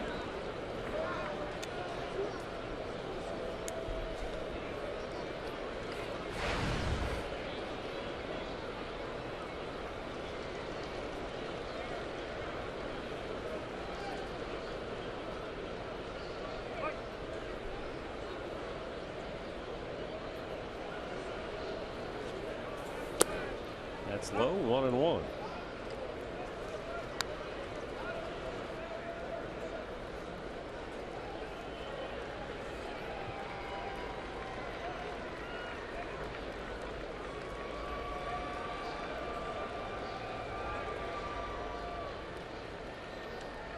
Oh, the freeze pops. Good day for those. What's more fun than that? Nothing. I mean, who cares about baseball? Can I have a red one now when it gets done? Those are the best. Although the bomb pop back in the old days when the ice cream man would roll through the neighborhoods. Yeah. Red, white, and blue. Yeah. The ice cream trucks in the neighborhoods in the summer. Strike 3 called. The inning is over. Trumbo caught looking. Dan Otero puts up a 0. We'll go to the bottom of the 5th. 4-3 Baltimore.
To Jason Kipnis. Made a rehab start last night in Akron, and very hopeful that he'll be back in a rotation soon. He looks like he's having a pretty good time in there. Be good to get him back.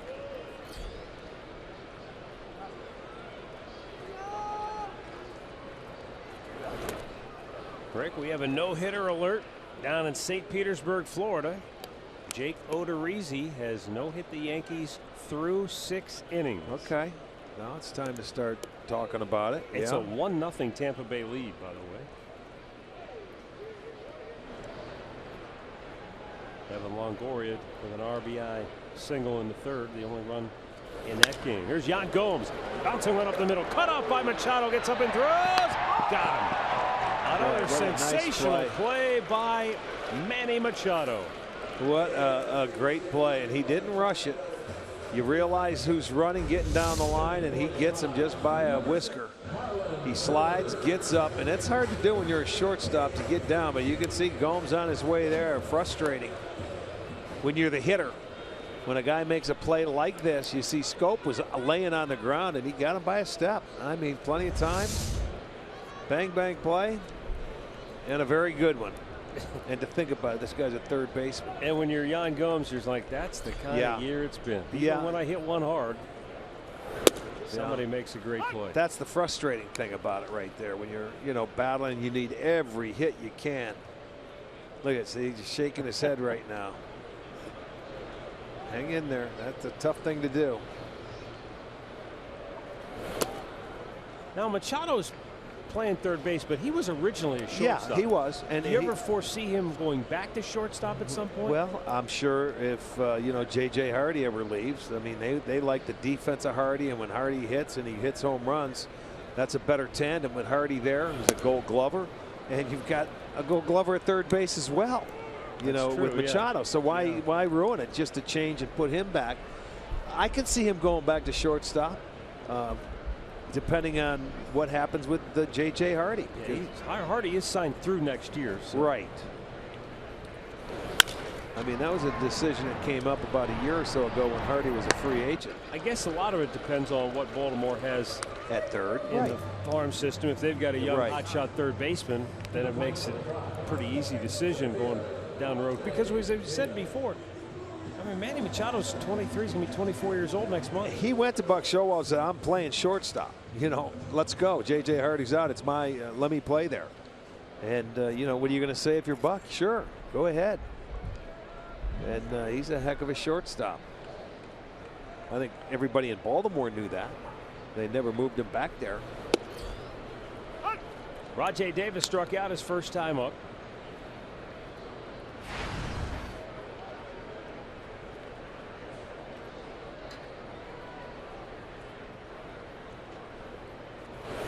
Way outside.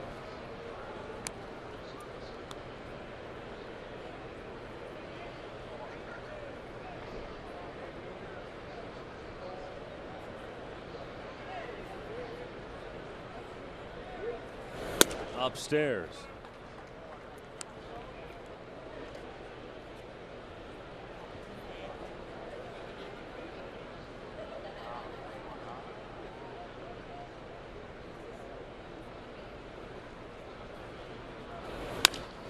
And Rajai Davis rips it into left field. It'll get down and go to almost to the wall. Kim backhands it on the track.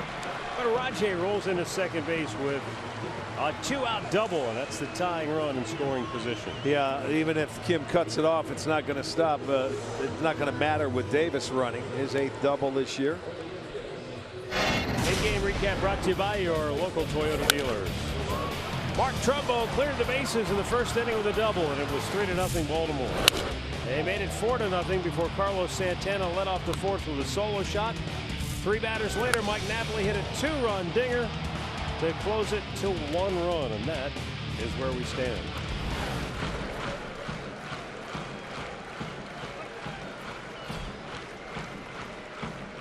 Well, here is where the Indians have made their bones of late. Runners in scoring position and 2 outs. Santana, though, with a weak ground ball, will end the inning. 5 complete. Baltimore 4, Cleveland 3.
Fireworks show. The Indians will take on the Royals.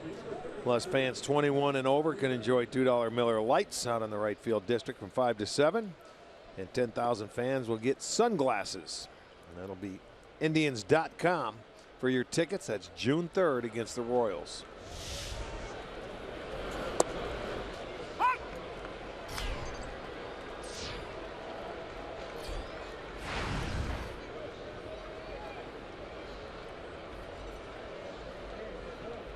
Matt Wieters 0 for 2 on the day. Takes the breaking ball down in the dirt. Jeff Manship getting loose now in the tri pin.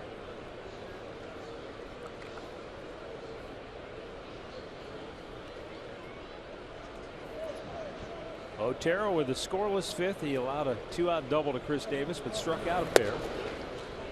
And he floats one in to jump ahead in the count 1-2.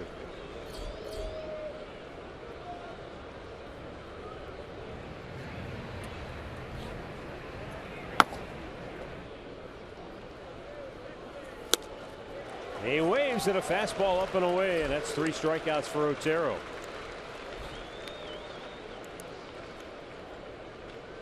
Let's go down to Andre. Hey, what do you got on Carlos Carrasco? What's the latest? The latest is he feels good, and that matters the most. He had 53 pitches last night, threw 10 more in the pen. Got up to about 65 pitches in 4 innings. He gave up 7 hits, 1 earned run. Biggest thing in the first inning, had a ball hit to the first baseman. He had to run over to the bag. The throw was offline and wasn't caught, but he felt great. He's going to throw a side tomorrow.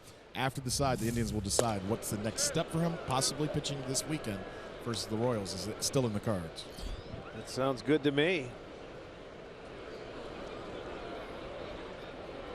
You know, he wants to get back because he was throwing the ball so well. Yeah, I mean, I can still remember that play over at first base. It just looked like a freak accident. Oh, we were in Detroit. It looked like no big deal. And I know. All of a sudden, what happened? He's down in a heap. He went down and he was in pain. We're thinking, oh my goodness, just what they need. Well, what they need is they need him back.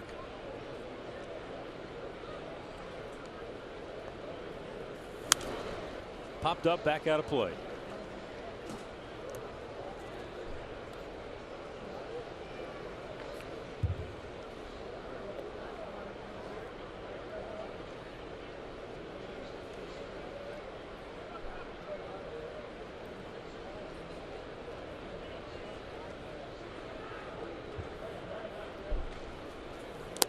Down on the dirt. It is a 2-2 count.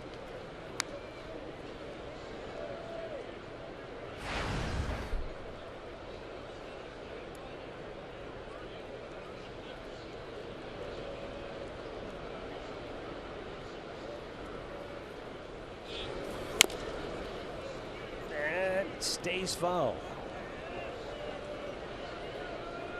Not sure if that ball went off his foot or not. It was awfully close.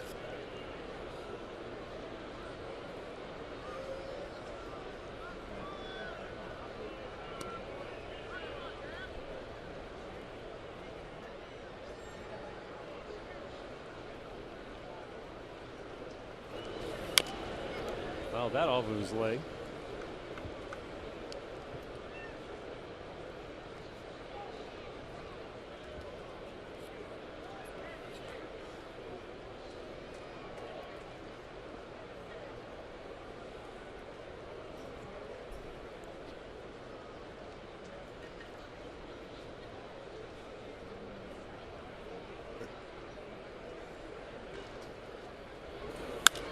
Popped him straight up.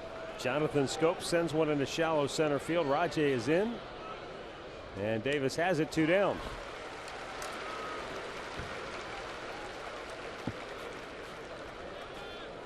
Stepping to the plate for Baltimore, number 14, Nolan Reinhold.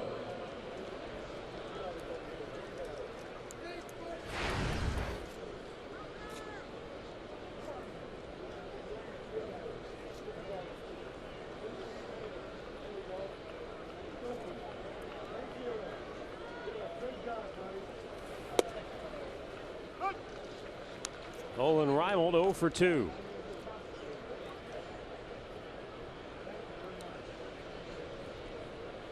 Otero trying to give Turry a couple of good innings of work here, and it looks like he did just that. Kipnis calls for it, and the second baseman squeezes it. 1, 2, 3 go the Birds. We go to the bottom of the 6th, 4-3 Baltimore.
Baltimore clinging to a 1-run lead as we roll to the bottom of the 6th inning. For Cleveland, Jason Kipnis, Francisco Lindor, and Mike Napoli due up. Chris Tillman just over 70 pitches on the afternoon. He has 7 ground ball outs. He has recorded 7 outs on 3 pitches or less. But the Indians got to him with a couple of home runs in the 4th inning to score their 3 runs. Second time through the order, they had 3 hits, 2 homers, a double, after not registering a hit the first time through.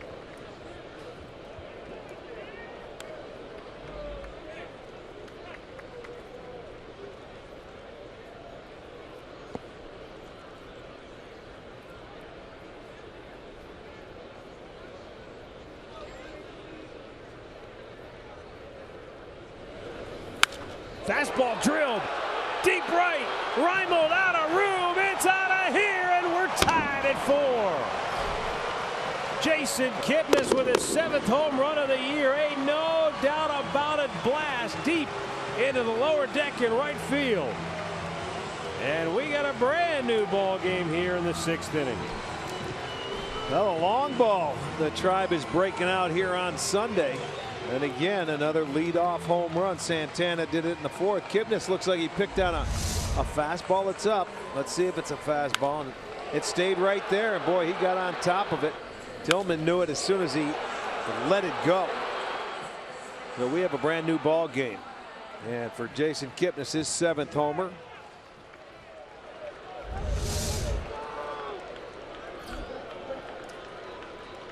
Fourth home run for the Indians to lead off an inning in the series. They're taking a page out of Baltimore's book, because Baltimore, aggressiveness? well, no, they're the ones that score via the home run ball. 53% of the runs. The Indians are not. They have to work. They're 33%.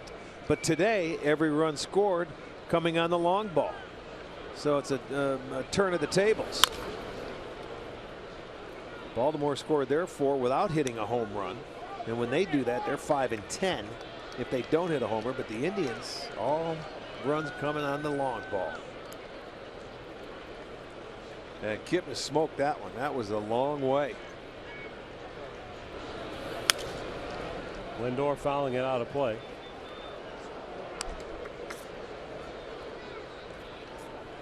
Via the Indians' leadoff hitters in an inning, they have scored 10 runs in the series. Well, they did this on Friday night. They were able to come back from an early deficit, 3-0, tie it up.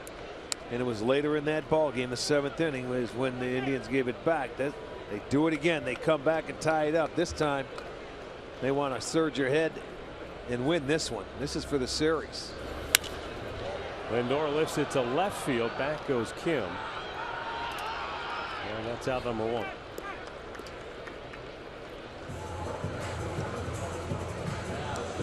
And now up comes Mike Napoli. Napoli went down and golfed a 2-run homer to the bleachers in left in that 4th inning, and that really got the Indians back in it. Santana's homer gave him a spark. Napoli's homer lit the fuse. And now Kipnis has got them all back to even here.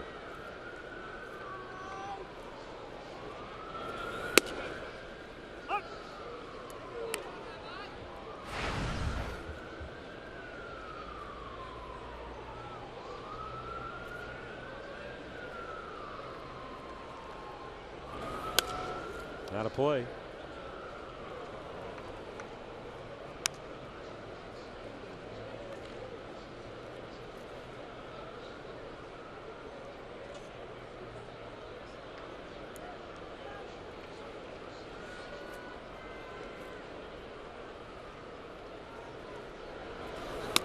That one almost to the backstop. 1-2.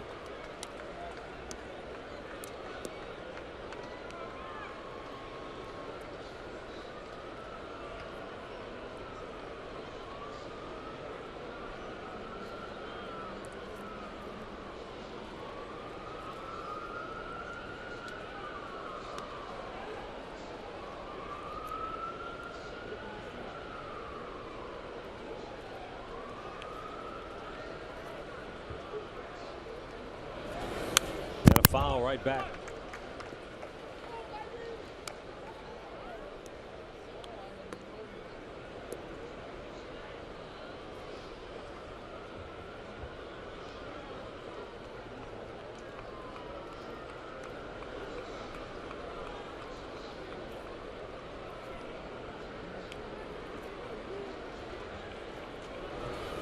Low, and here's Mike Napoli once again. Falls behind, still works the count. He's got it back to even.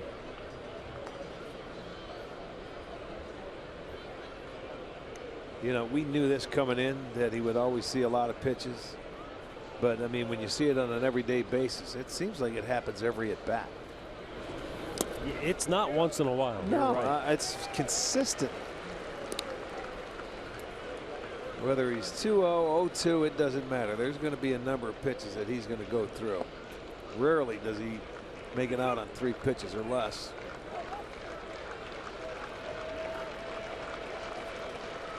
And now the 3-2. And he swings and misses and down on strikes in a high fastball. Just the 3rd strikeout for Tillman here today. 2 down in the inning. He got it upstairs just enough. You see it tied him up. He couldn't get those hands through. And look at, he's after hitting that long home run. Look at, he talking to a bat saying, why'd you swing at that? Well, here's Jose Ramirez 0 for 2 on the day.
Ramirez a swing and a miss and a full count.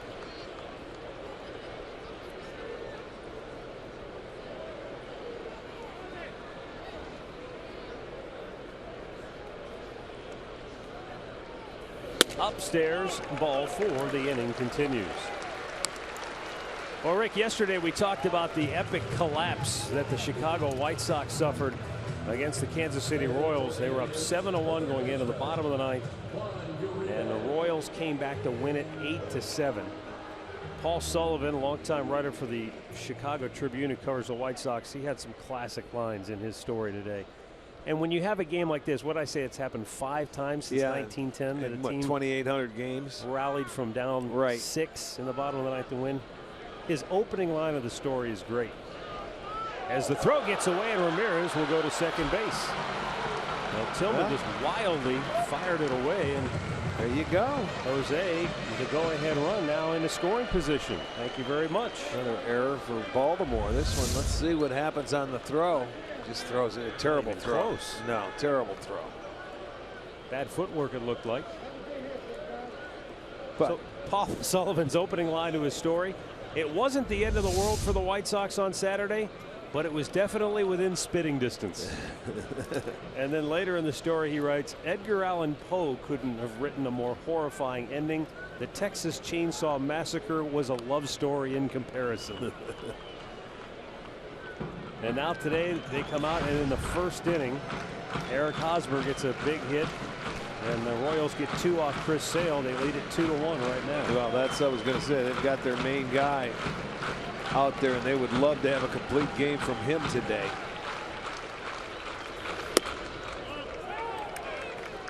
Well, I'm sure David Robertson, you know, he's a pretty intense individual, the White Sox closer who coughed it up yesterday. I'm sure he would love to An get opportunity. right back out there. Wouldn't they all? I mean, if you give it up, you sure do. I'm not sure White Sox fans would want to see that. 1-0 pitch, and Uribe fouls it off to the right.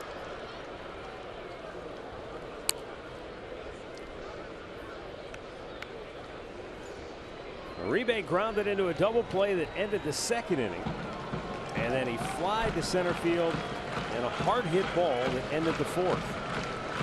He's driven in a run in 6 straight games. Can he make it 7 in a row and give the Indians the lead right here? Why not? Popped up foul out of play.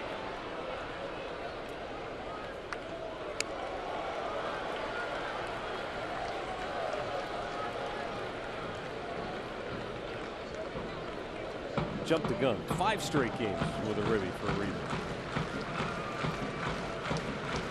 Yesterday he had that 2-out RBI hit in the second. Gave an RBI in 5 in a row. The 1-2 pitch.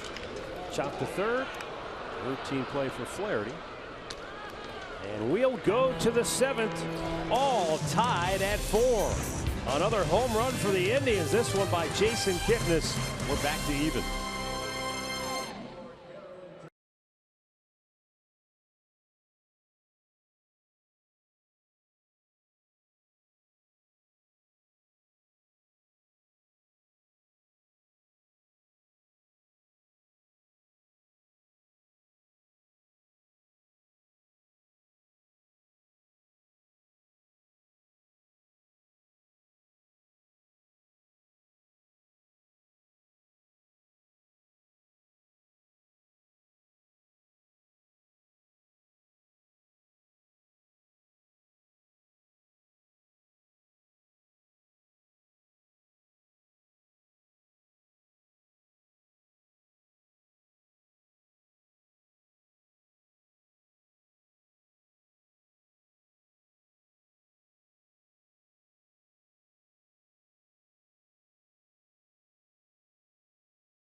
Partner of the Cleveland Indians. Call 1-800-ELK-OHIO. And by Ford. Built Ford tough.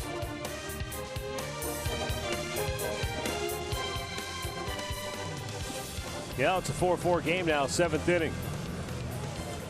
On a wonderful day here at the ball yard. Folks enjoying cloud cover.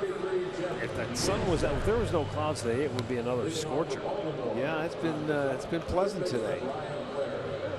Jeff Manship making his 18th appearance of the year, and a key outing for the right-hander as he'll face Ryan Flaherty, Adam Jones, and Hyun-Soo Kim here in the 7th, trying to keep this a 4-4 ball game. This is where it came unraveled for the Indians in the series opener. It was the 7th inning after they had tied the game. And up the middle, Lindor cuts it off and throws him out 1 away.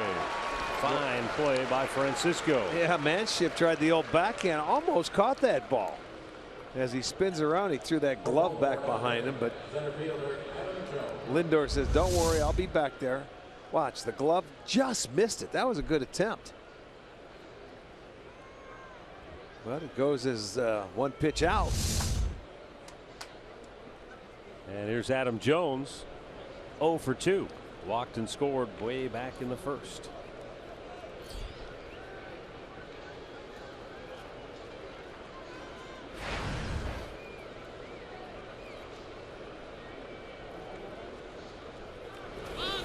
Showing bunt, takes a strike.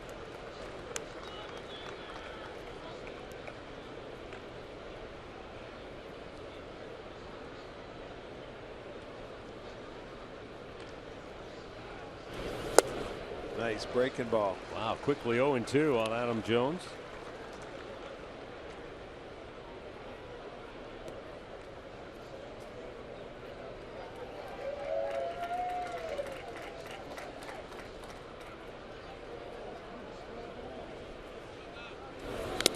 Way outside. We were talking before about that trade when Seattle sent Jones to Baltimore. In his first 73 games in the big leagues, all with the Mariners, he hit 3 home runs and had 12 runs batted in. And then he went to Baltimore and just flourished. His first year with the Orioles in 08.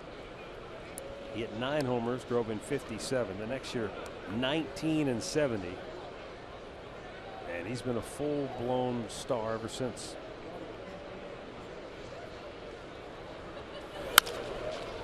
Routine bouncer to short. Lindor gobbles it up.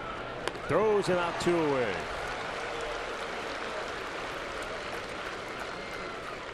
In honor of Memorial Day weekend, Fox Sports Supports is proud to team up with Merging Vets and Players, dedicated to ensuring our nation's warriors can be as productive off the field as they were on it by joining combat veterans with former athletes to form a common bond over dedication and teamwork. Visit foxsportsupports.com to learn more.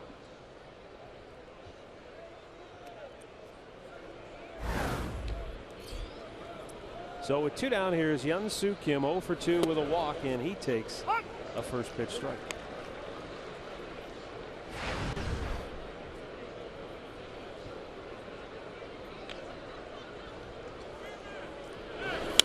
Foul right back. Now Kim, who came into this series having struck out 3 times in 36 at bats, has now fanned 4 times in the series.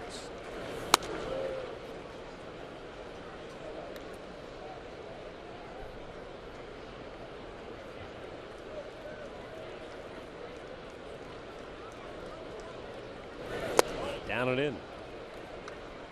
That one was headed toward that back foot. That's where he got plunked in the series opener. Wasn't that the first at bat for him? It was.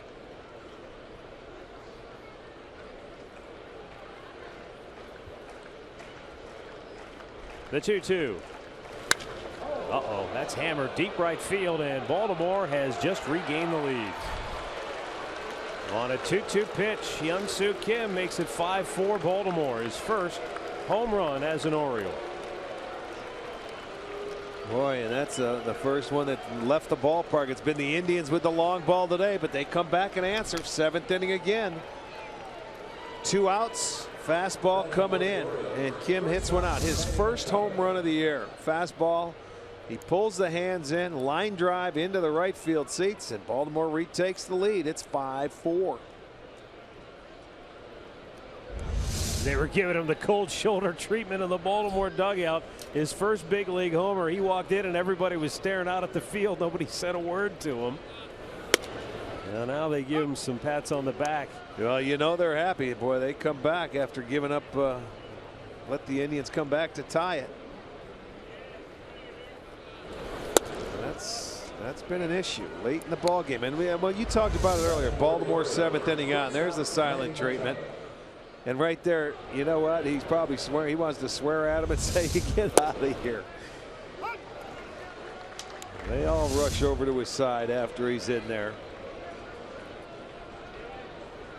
But you mentioned it early in the game. That's when Baltimore does some damage late in the ball game. 7th inning on, and for the 2nd time in this series, they've done it. Machado down on strikes, but damage done. Baltimore now leads it 5-4.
Before we get to the bottom of the 7th, it's Miller time, brought to you by Miller Lite, August 4th, 1996. 20 years ago. B.J. Surhoff.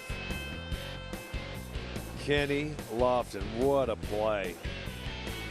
You talk about unbelievable timing, athleticism. Wow. That's one of the best ever right there. Brad Brock will come on for Baltimore's 22nd appearance of the year. He's got the bottom third of the Indians ordered 2 up. Kind of lost in the hullabaloo in the Baltimore dugout after the home run by Kim. I don't know if you noticed it or not, but as everybody was going over to shower Kim with stuff,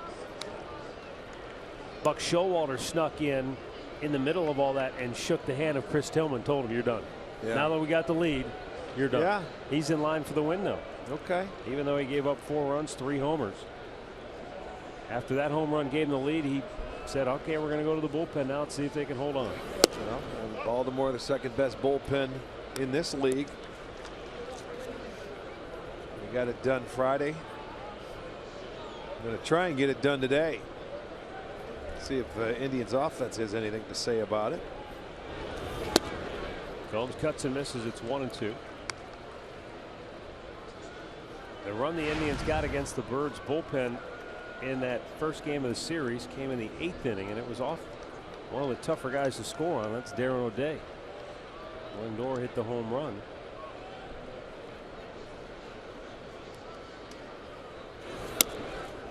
Down low.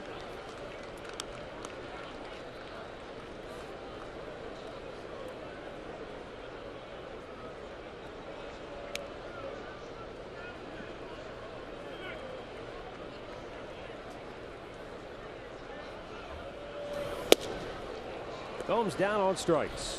4th K for Birds pitching. 1 away here in the 7th. Our stat of the game is brought to you by Buick. Baltimore's bullpen 2nd in ERA, 1st in wins, tied for the league lead in saves, 4th in home runs allowed. Yeah, the Baltimore staff, they allow the fewest in the league, and 12 by the bullpen, so that may be a tough way to go. But it's only a 1-run ball game and plenty of 8 outs to go.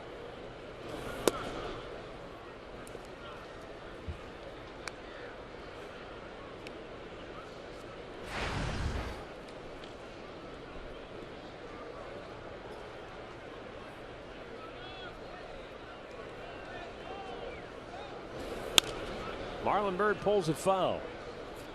Byrd lined out to center field his first time up, grounded out to short in the 5th inning.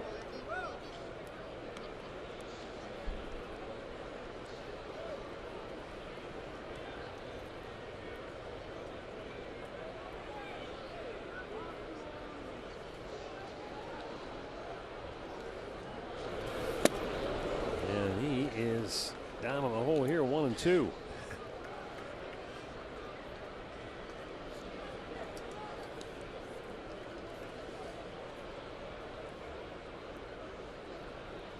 Bird try to snap an 0 for 9 slump right now. 2 down. Back-to-back strikeouts for Brad Brock.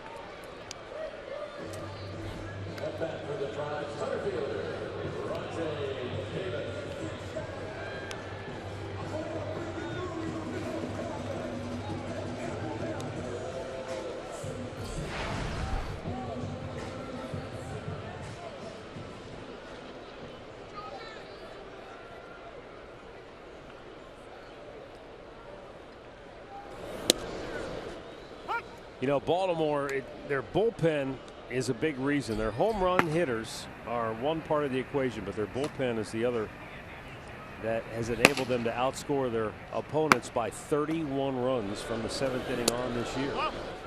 And if you go back to 2007, when the Indians had a terrific ball club and came within a game of going to the World Series, that team was built similarly, not necessarily from a power standpoint, but from the 7th inning on, their bullpen was so good that if it was close, they could score and beat you. The bullpen makes you a good offense, because if you score late and you get that lead from that point on, they shut it down. That makes a good offense, whether you're scoring 2 runs or you're scoring 8 runs. But once you get the lead late in the ball game, the bullpens will make an offense look really good. You know, this is where, when the Indians come back, and it happened Friday night, it happened again tonight, and it's happened quite a few times this year, when they battle back to tie the game, you can't give up anymore. You know, when you get there late. And again, they did in the 7th. And today it was a 2-out home run. But at least it was just a solo shot and not a big crooked number. Right, right. So it still gives you a chance, even though the opportunities are running out. 2 down here in the 7th, and Rajay Davis, who had a 2-out double in the 5th, is at the plate. Full count, and it's ball 4. So a 2-out base runner for Cleveland, and with Davis's speed, you wonder, will he try to get himself immediately into scoring position, or does he just hold it first and give Santana the hole and let him try to hit one out of here again? I'm going to look at Brock's move, and I'll tell you, if he can take off and get himself in scoring position, much easier to try and score on a single. Baltimore goes back into that big shift with Flaherty, the third baseman, going out into shallow right. And with this shift, you know, it's got to be Scope that's covering, because look where Machado is. Right. He's right at shortstop. So it's going to be a tough way to go. And if he can get a read, he's gone. Not running on the first pitch. It's a called strike. Well, you know, you don't get as many reads on bullpen pitchers as you do starters, or get a look. So it may take a pitch or two. Here's the first pitch running away. That was not a strike earlier in the game, I can tell you that. Not even close.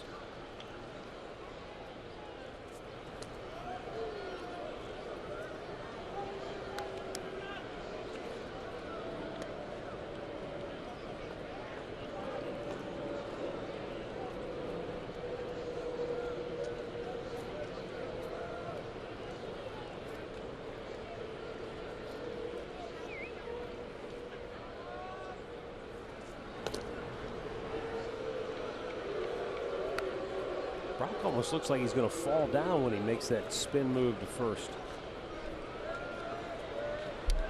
Well, you know it's coming from the dugout, because I want to see if he's closed or when he gets set. You can barely see the runner. I don't even know if he can see it. Davis spun his wheels, and he's lucky to get back, because Wieters came up looking to throw to second and couldn't pull the trigger. See, that's what you can do. He wanted to put on the brakes, and the first thought by a catcher is not to check the runner out. He felt he didn't get a good jump. That first step had dug in a little bit, and he didn't get good traction, and he knew it. Rajai's stolen so many bases. He knows, when I get a good jump, no one can get me. If I don't get it, he hesitated, did the right thing. This guy's pretty quick to home plate. Wieters a good catch and throw guy.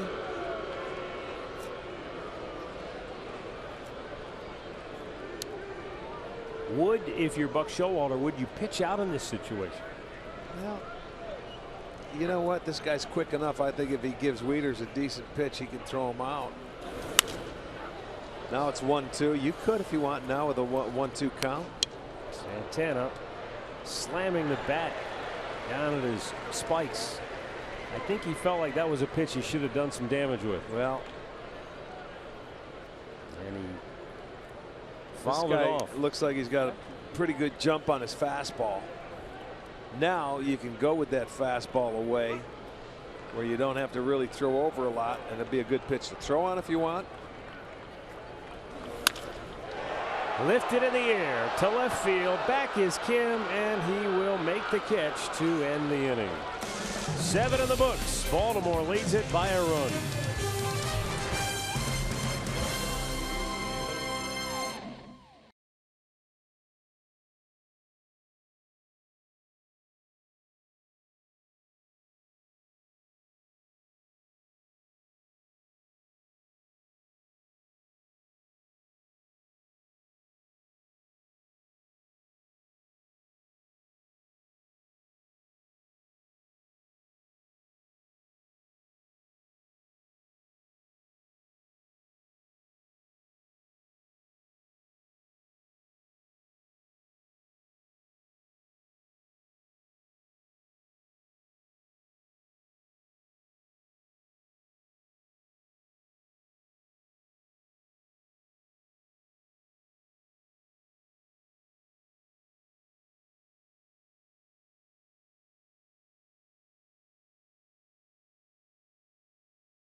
by authority of the Cleveland Indians and may not be reproduced or retransmitted in any form. And the accounts and descriptions of this game may not be disseminated without the express written consent of the Cleveland Indians.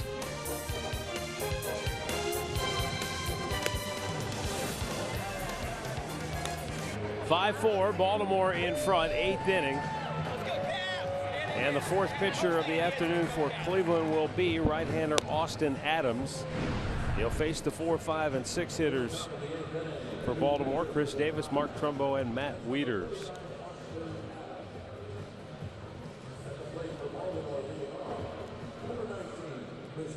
Tampa Bay's Jake Odorizzi lost the no-hitter in the 7th inning as the Yankees got a 2-run homer off of him.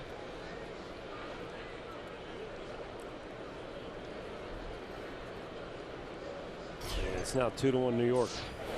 Bottom of the 8th.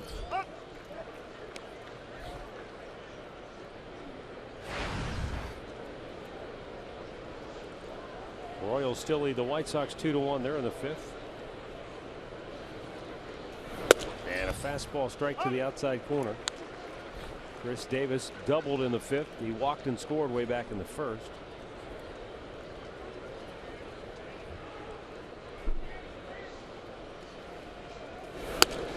That one took off.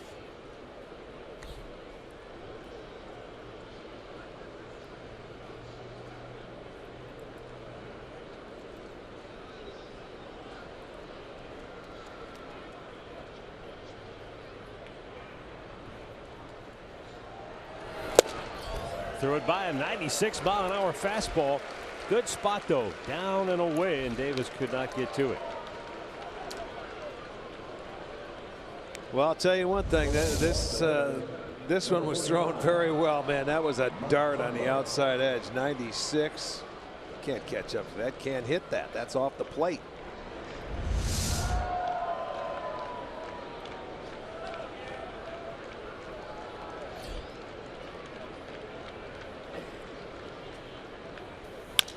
Slowly tapped to short.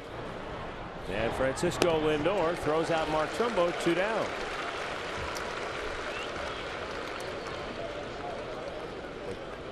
Stepping to the plate for the Orioles is the catcher. Biggest names in soccer converge on the U.S. It's the 100th anniversary, one of the biggest tournaments in the world. It begins Friday on the networks of Fox Sports.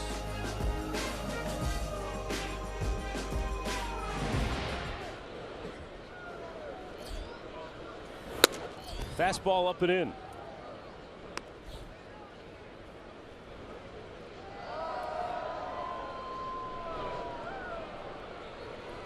Matt Wieters 0 for 3 on the afternoon. And a ball inside a 96-mile-an-hour fastball.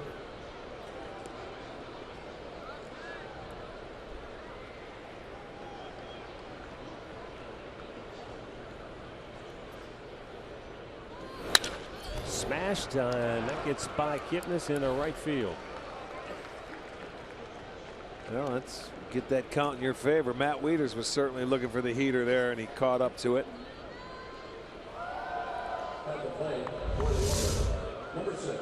Ready to get a look. Fastball away. Good swing. Wieters with a hit in 9 straight.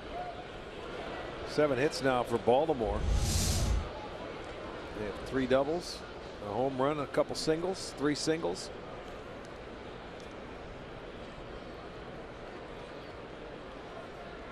By the way, just after Jackie Bradley Jr. ended his hitting streak just shy of 30 games, Xander Bogaerts is now at 22. Oh yeah.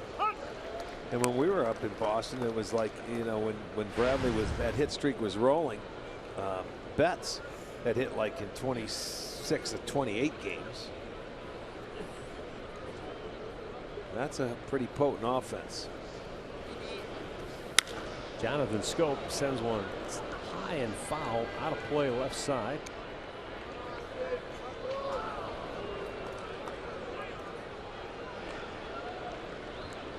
It's a 1-run game here in the 8th inning as Austin Adams trying to put the Baltimore birds down and give the Indians bats another shot here.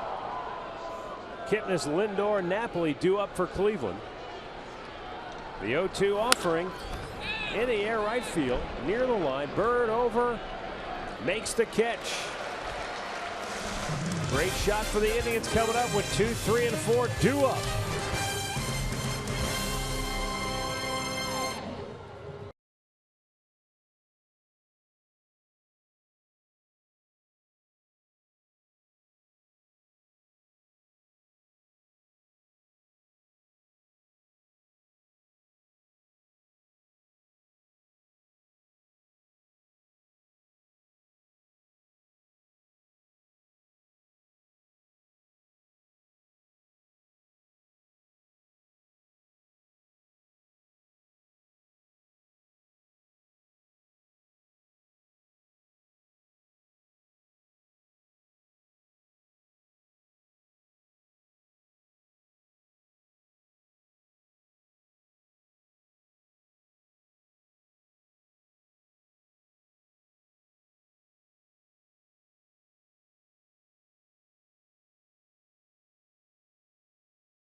Not establishes his fastball here today. That was a real problem for him. He was behind a lot of hitters, and a big reason why he only lasted 4 innings. And score early. The Indians, usually when they score a lot of runs early in games, they win. They got behind the 8 ball early today. When they score in the first 3 innings, they are tough to beat. But the thing of it was, the offense battled back and they come back to tie it up. You know, in the bottom of the sixth inning, it made it a 4-4 game.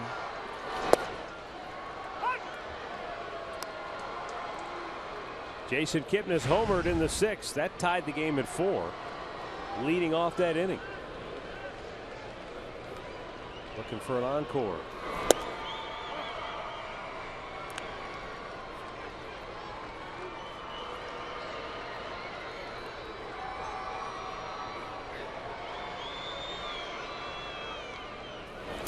Smashes it into center field. That'll work as well. A leadoff single for Kipnis here in the 8th off Brad Brock. There you go. You got a really nice swing. Kip loves it down, and he stayed down on it nicely. Right through it. Hit a line drive to center field. Good swing. That is the 5th hit, and they have their leadoff man aboard. Darren O'Day is up in the Baltimore bullpen. Imagine he would be coming on to face Next. Mike Napoli. I would agree with that wholeheartedly. Even before the inning started, when he sent Brock back out there, I figured he was on for 2 hitters because Lindor took O'Day deep Friday.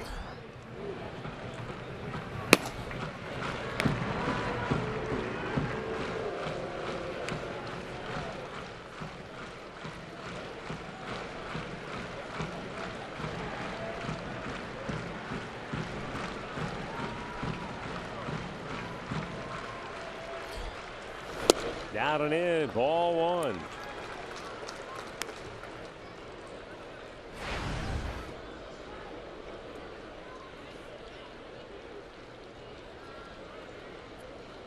Five runs on 7 hits for Baltimore, 4 runs, 5 hits for Cleveland.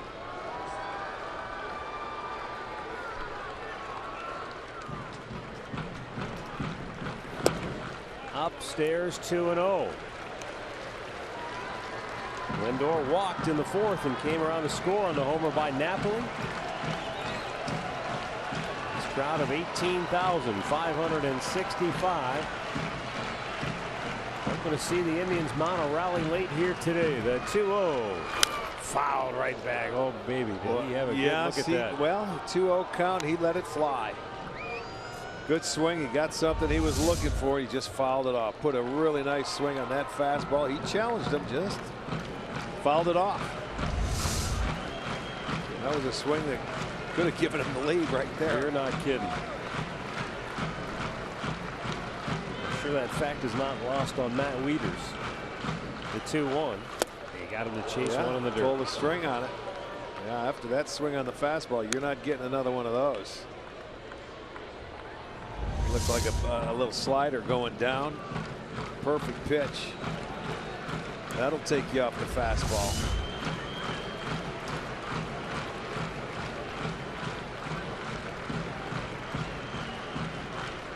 And the 2-2. Hammer deep right. And it's off the wall. Kipnis to third. Lindor to second. Oh, what an at-bat for Francisco Lindor. He hammered that ball and nearly hit it out of here. But now the tying run is at third and the go-ahead run in scoring position as Buck Showalter will go back to the Baltimore bullpen. Well, he had the good 2-0 swing, and he tried to throw another one when he got to 2 strikes, elevate it. But boy, Lindor was ready. He didn't miss that one. Boy, he just missed a home run, man. That was a couple of feet below. But hey, double. You got the tying go-ahead run on base. Lindor his 9th double. Boy, the table is set for Indians offense right now. Timeout in Cleveland. Mike Napoli will be coming to the dish to face Darren O'Day when we come back.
Right now, the Indians are closing in on the Birds thanks to this, a high fastball. And you said that maybe they threw him the breaking ball to take him off the fastball, but they didn't succeed. Well, with 2 strikes, though, you know, he figured, all right, maybe he's going to look for that slider again. I don't know. I'm just thinking.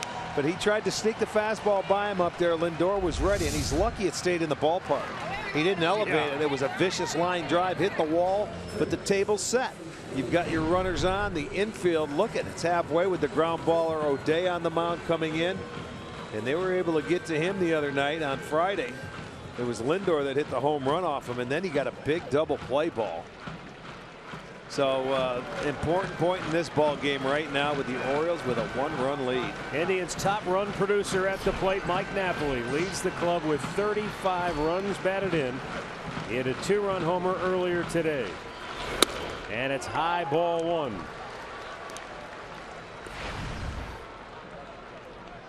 Jose Ramirez on deck.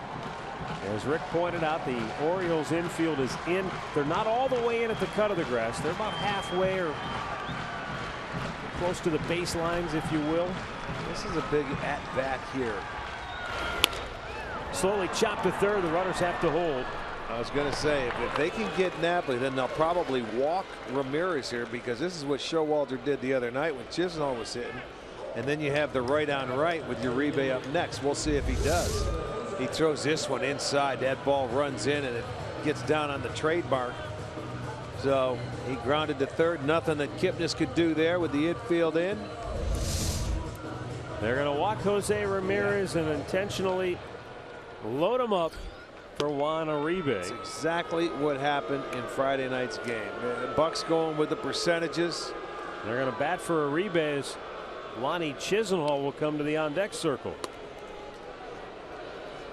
Lonnie left yesterday's game with some blurred vision after a collision at second base when he slid in head first.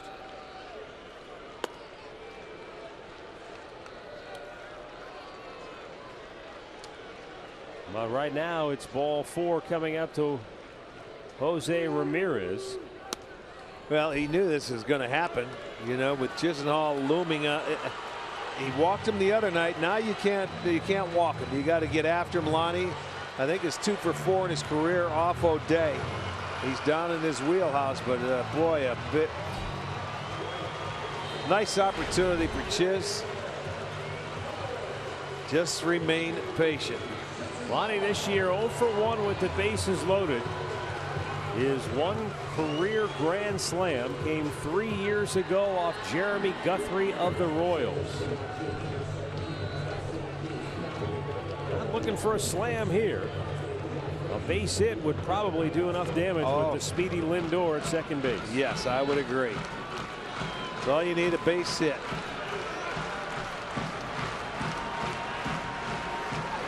Even a fly ball would tie the game. Up and in, almost plunked him.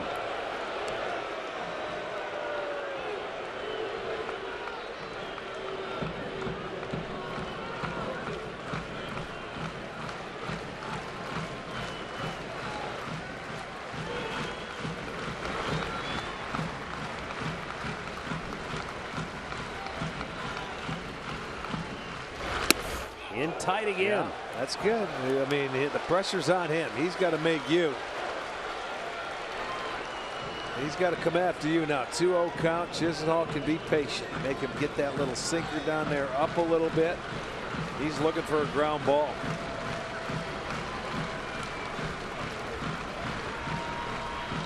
And the 2-0. Rick foul on the right side. That brought everybody out of their seats. But he was out in front of it, which is fine. That's what you want to see in a 2-0 count. Get the head out. Get after it. Hit it hard. Jason Kipnis, the tying run at third. Lindor, the go-ahead run at second. Jose Ramirez icing on the cake at first base.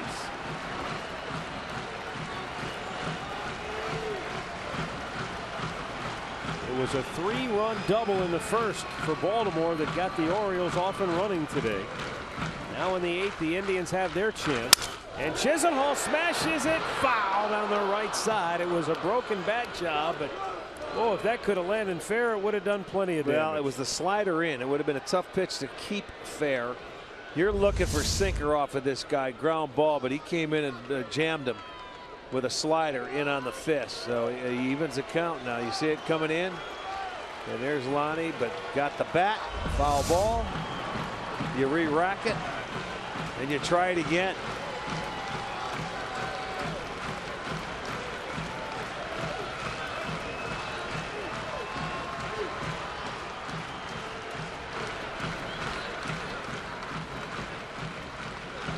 And the 2-2. Fouled right back.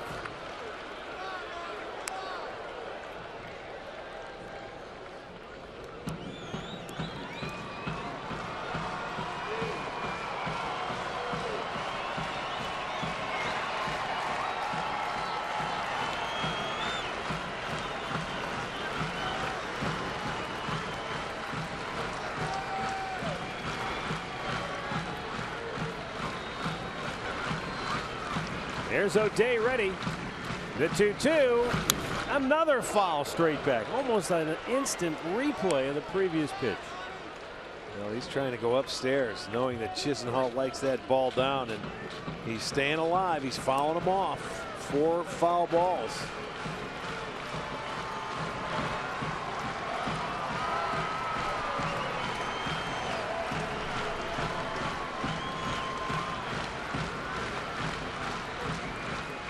The Birds on their toes as the Indians have them loaded with 1 out, down a run in the 8th. The 2-2, and it's fouled back again.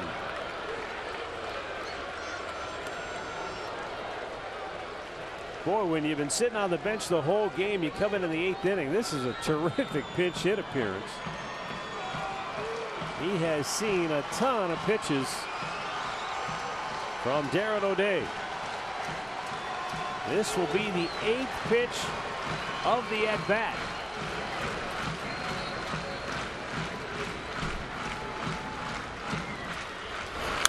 And another foul right back out of play. Well, he's doing everything in his power, O'Day, is to try and put him away, but Chisenhall is staying alive.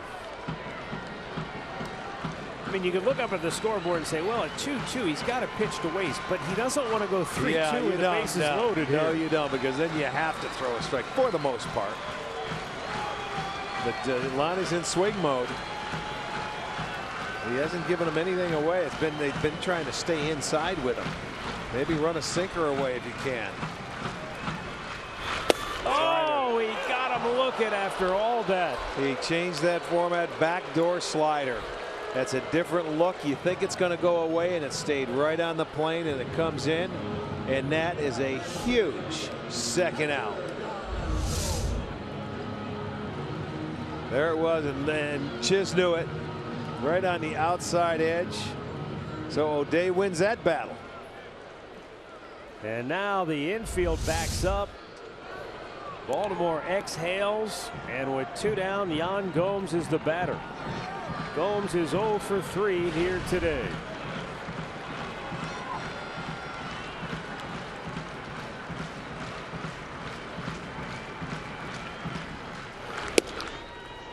And he takes the first pitch strike.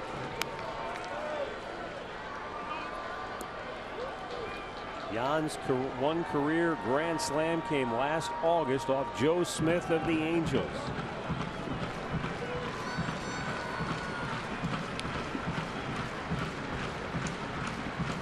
But again, down a run, they don't need the slam.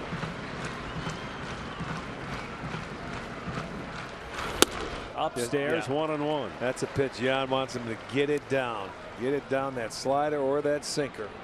You're just looking to find some outfield grass. Keep the inning going. That tying run was sitting at third. Go ahead run at second.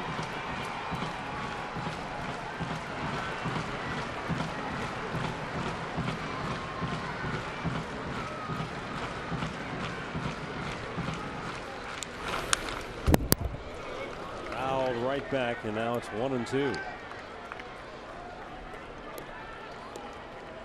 Boy, this inning began with such promise. A base hit by Kipnis, a double off the wall by Lindor that couldn't have missed going out of here by more than 2 feet maybe. Second and third, nobody out.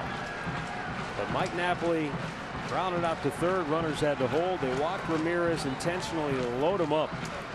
They get the big strikeout of Chisenhall. And now Gomes down on the count. A ball and 2 strikes.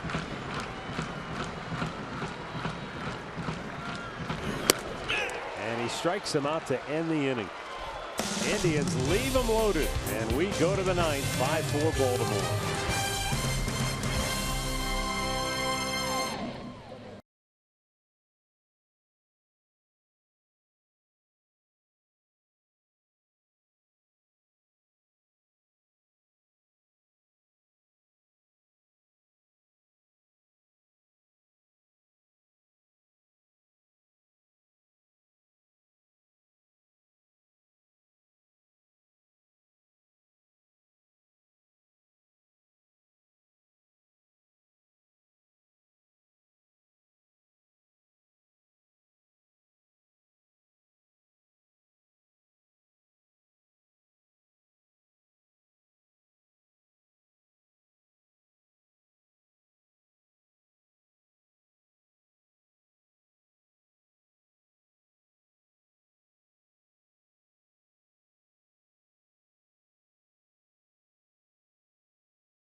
Lead the Indians 5-4 over here at the corner, along with Jensen Lewis, Al Pulowski. Boy, Jensen in the 8th inning there. The Indians runners at 2nd and 3rd, nobody out, but couldn't get a run across. Yeah, just tough. And Darren O'Day, hats off to him. That's as tough a situation you're going to find for a reliever. The 7th inning, though, talked about on the pregame show, still remains an issue. All right, make sure you join us for Indians Live right after this one. It's brought to you by Conrad's Tire Express and Total Car Care. For now, back to the booth we go. Here are Matt and Rick, fellas. Plenty to talk about with regards to this game so far, and it's not over yet as we go to the 9th inning. And Tommy Hunter, who had a rough outing yesterday, will come on for Cleveland. Hunter went 2/3 of an inning and was charged with 2 runs on 3 hits. Jose Ramirez moves in from left field to take over at 3rd base. Marlon Byrd moves from right field over to left, and Lonnie Chisenhall now in the ball game in right field for Cleveland. Nolan Reimold 0 for 3, leading it off for Baltimore. Then Ryan Flaherty and Adam Jones. That's outside, 1-1.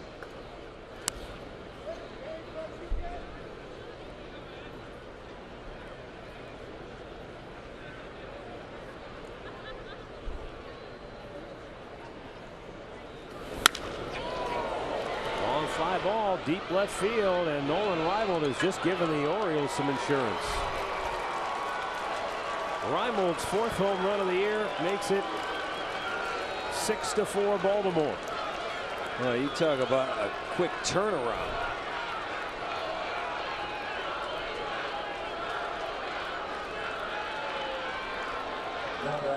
Indians 2nd and 3rd, nobody out, couldn't get on the board. They come back with 1 swing and they put an insurance run on a fastball right there, and Reimold took it into the bleachers.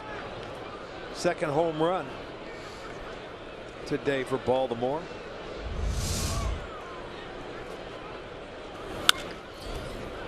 Flaherty pulls it foul.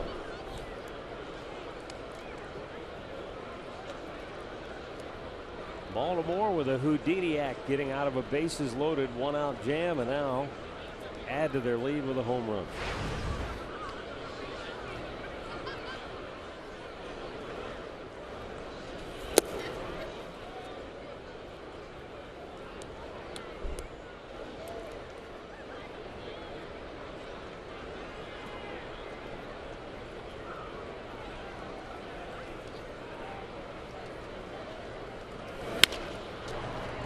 Foul ball, first base side.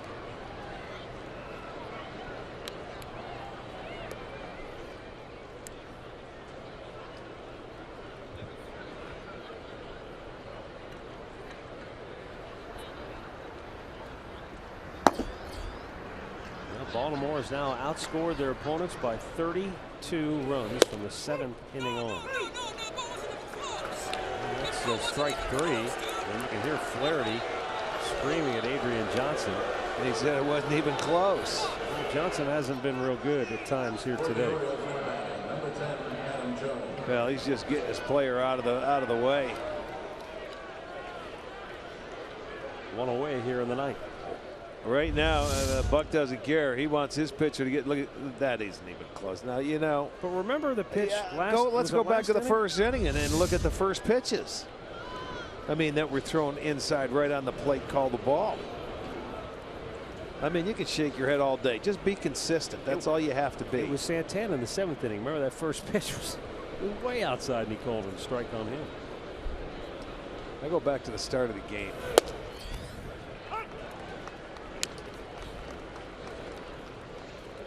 It just makes you shake your head. Well, think about it, Buck. You've got the lead now. I mean, it's okay because now you just say, okay, give my pitcher that pitch. Well, in the 1st inning, you've got Clevenger, who's a rookie. You put him in a tough spot, and you saw the results. Well, you know, he squeezed him a couple times, but Clevenger put himself in a tough spot, not commanding the fastball. Over near the line, Lonnie Chisenhall just into the game, ran out of room, and that ball just into the seats. Well, nice catch. That lady had a nice quick pickup.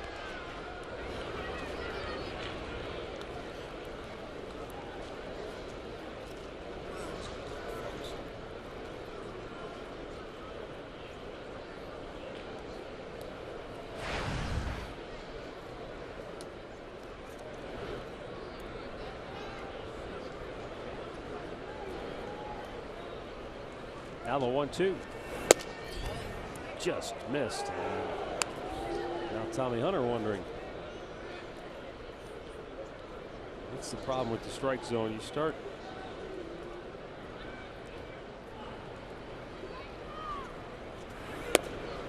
You start giving it one time and not the next, and then it gets. Then everybody's angry. Well, exactly. You're right. The key is consistency, and you know what? You have to try. They try to be consistent, but sometimes it certainly doesn't look that way.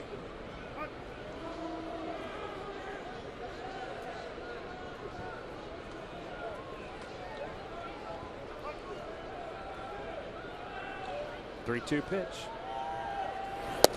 And it's low, ball 4.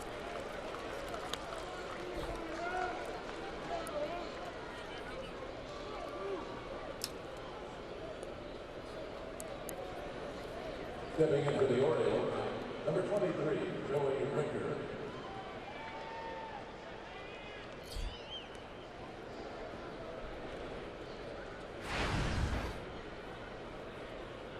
Hyun-Soo Kim homered in the 7th.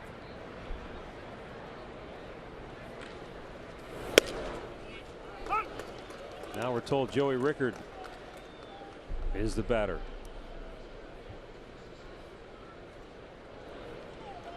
Well, I think late in the game they put him in for defense on Friday.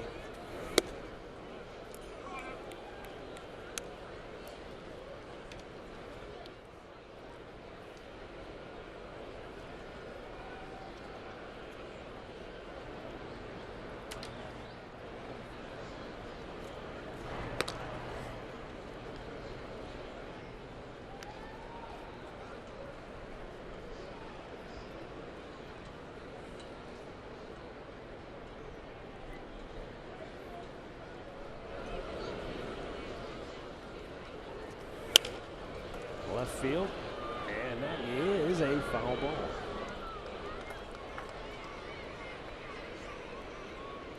A ball and 2 strikes for Rickard. Baltimore now a 2-run advantage.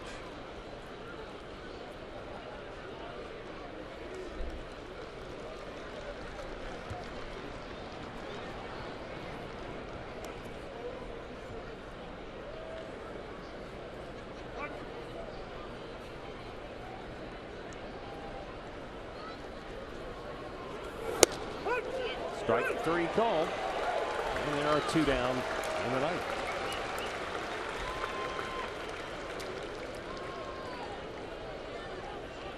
At bat for Baltimore, number 13, Manny Machado. Manny Machado 1 for 4 here today. He singled his first time up, came around to score.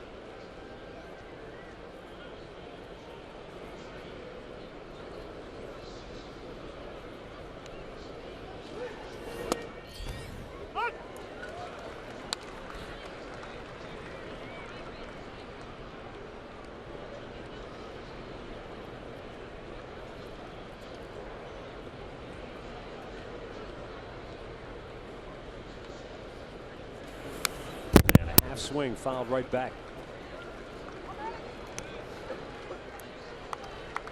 No balls and 2 strikes.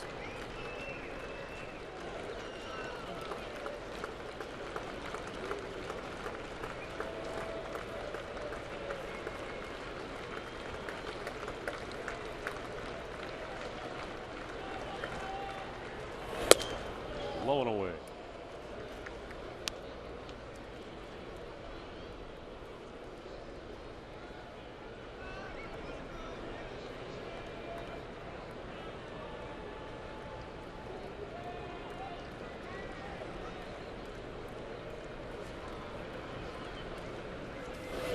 Strike 3 called. That'll end the inning. But another home run for Baltimore. This one by Nolan Reimold as the Birds up 2 as we head to the bottom of the ninth.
Ninth inning.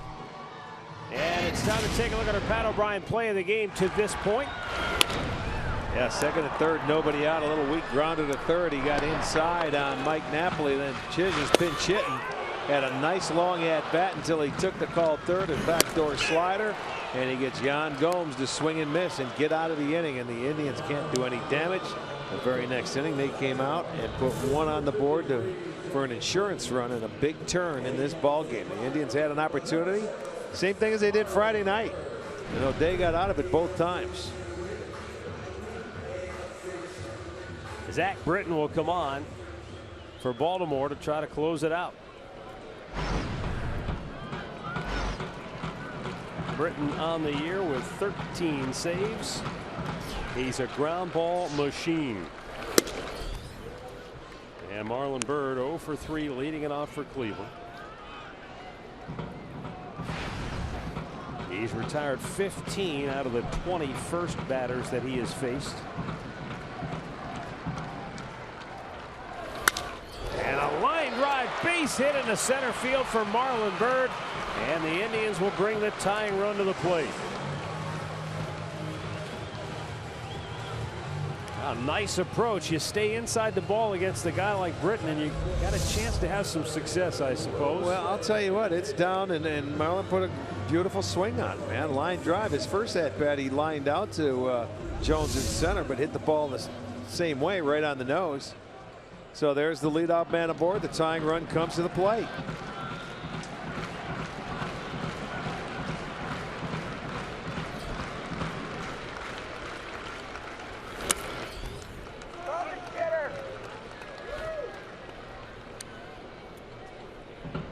Zach Britton ranks first among major league relievers in the ground ball fly ball ratio. He's second in ground ball percentage. I'm assuming that means ground balls that are turned into outs.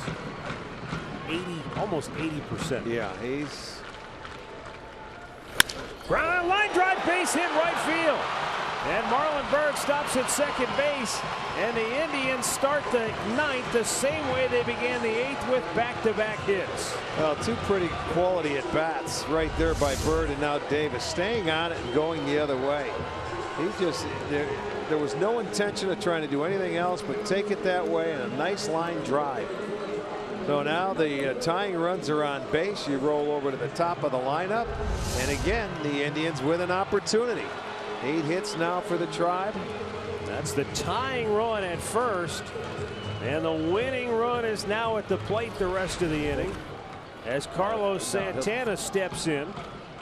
Santana is 1 for 4 on the day with a home run back in the 4th inning.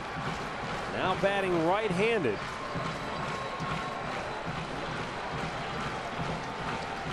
He does not have a home run from this side of the plate, and only 4 runs batted in. Worse yet, just 8 hits in 48 at bats.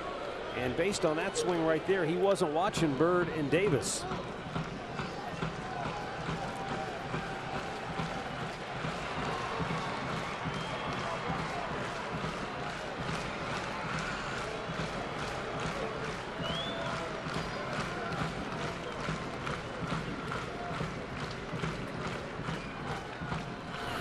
Low and away, 1 ball, 1 strike.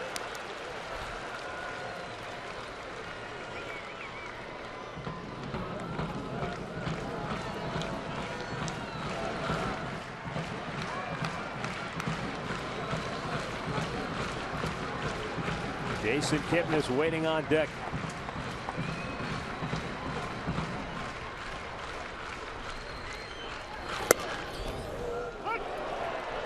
And now Santana in the hole, 1-2.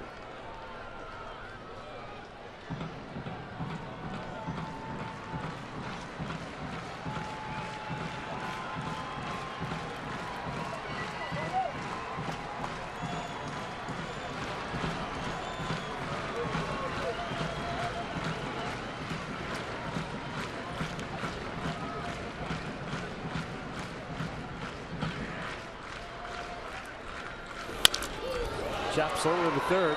They try to get the 4 or the tag, and they call it a double play. No, don't go check that one regardless. That was close at first. He tried for a triple play. He tried to tag Bird on the way back, but he never tagged him. They get the second one, and I'm sure Tito's going to take a look at this one here regardless. You know, ninth inning, got nothing to lose. Got to look at it. He tried to roll over, and he gets that ground ball. Do you see where Flaherty tried to get the tag over there? And let's see on here. Safe. Well, I'll tell you, that's close. And you know what? It looked like the foot did come down. So you have to take a peek at that one. Boy, they tried for a triple play right there. He never really tagged him. Bird got around him. This may take a little while because it was close. You know, all the players, you know, that's the thing about this now. Everybody looks to the scoreboard. Not an eye in this ballpark is not looking up there and wanting to see a replay so they can decide themselves what happened and what the call was. This is a huge call if you're the Indians. It looks pretty clear to me the foot's on the bag before the ball is in the glove. Well, this is going to be a very big call. That's the one you see where the foot looks like it's down before it's in the glove. And, you know, called out. Now you got to have that conclusive evidence that it was there. And I would agree. I think he's safe. I mean, that's not an easy call for Gary Cederstrom. Easy to see why he made the call out. Let's see. It was bang. Let's see. He is safe. That is a big call. New life for the Indians. Only one out instead of two. But now that tying run is not in scoring position. That tying run is all the way back at first.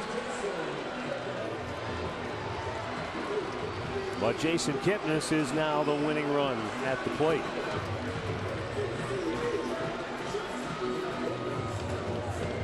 Kipnis homered in the 6th. He singled in the 8th. Boy, the key is if you can get on here, you've got Lindor on deck who's right-handed. He's just killing the baseball. Again, Britton, not a guy you're thinking about taking deep. He just, it's hard to elevate the ball against him. Britton, I should say. Britton deals. And a first pitch strike. Britton has allowed one home run.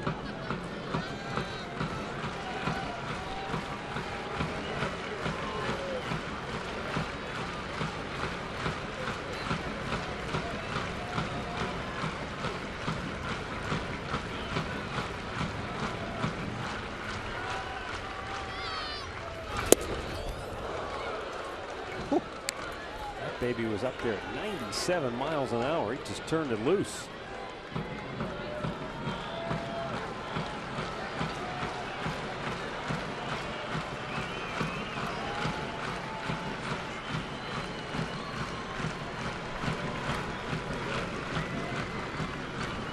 And now the 0-2 pitch. Down and in.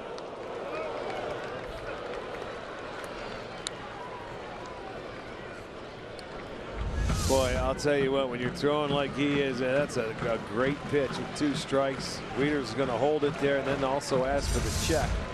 Didn't go, but that's a pretty effective pitch when you're down in the count 0-2 as a hitter to lay off of that. Actually, when he's throwing mid to upper 90s.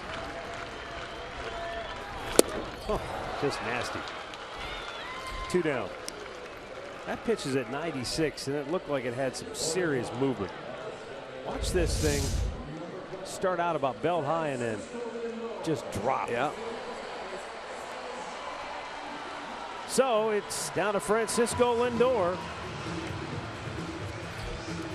Boy, the Indians in the 8th and 9th innings start out with back-to-back hits. They start with a flurry, but they couldn't finish the 8th. And now down to their last out in the 9th.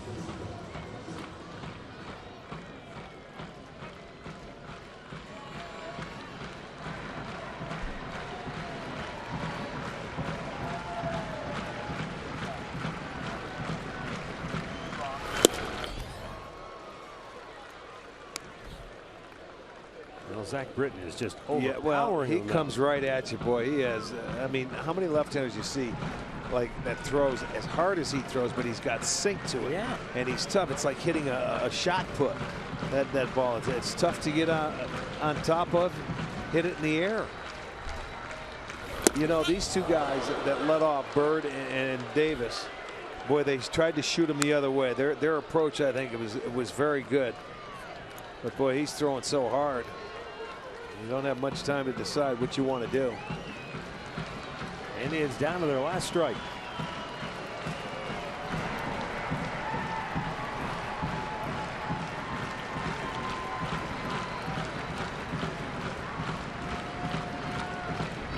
Lindor awaits the 0-2.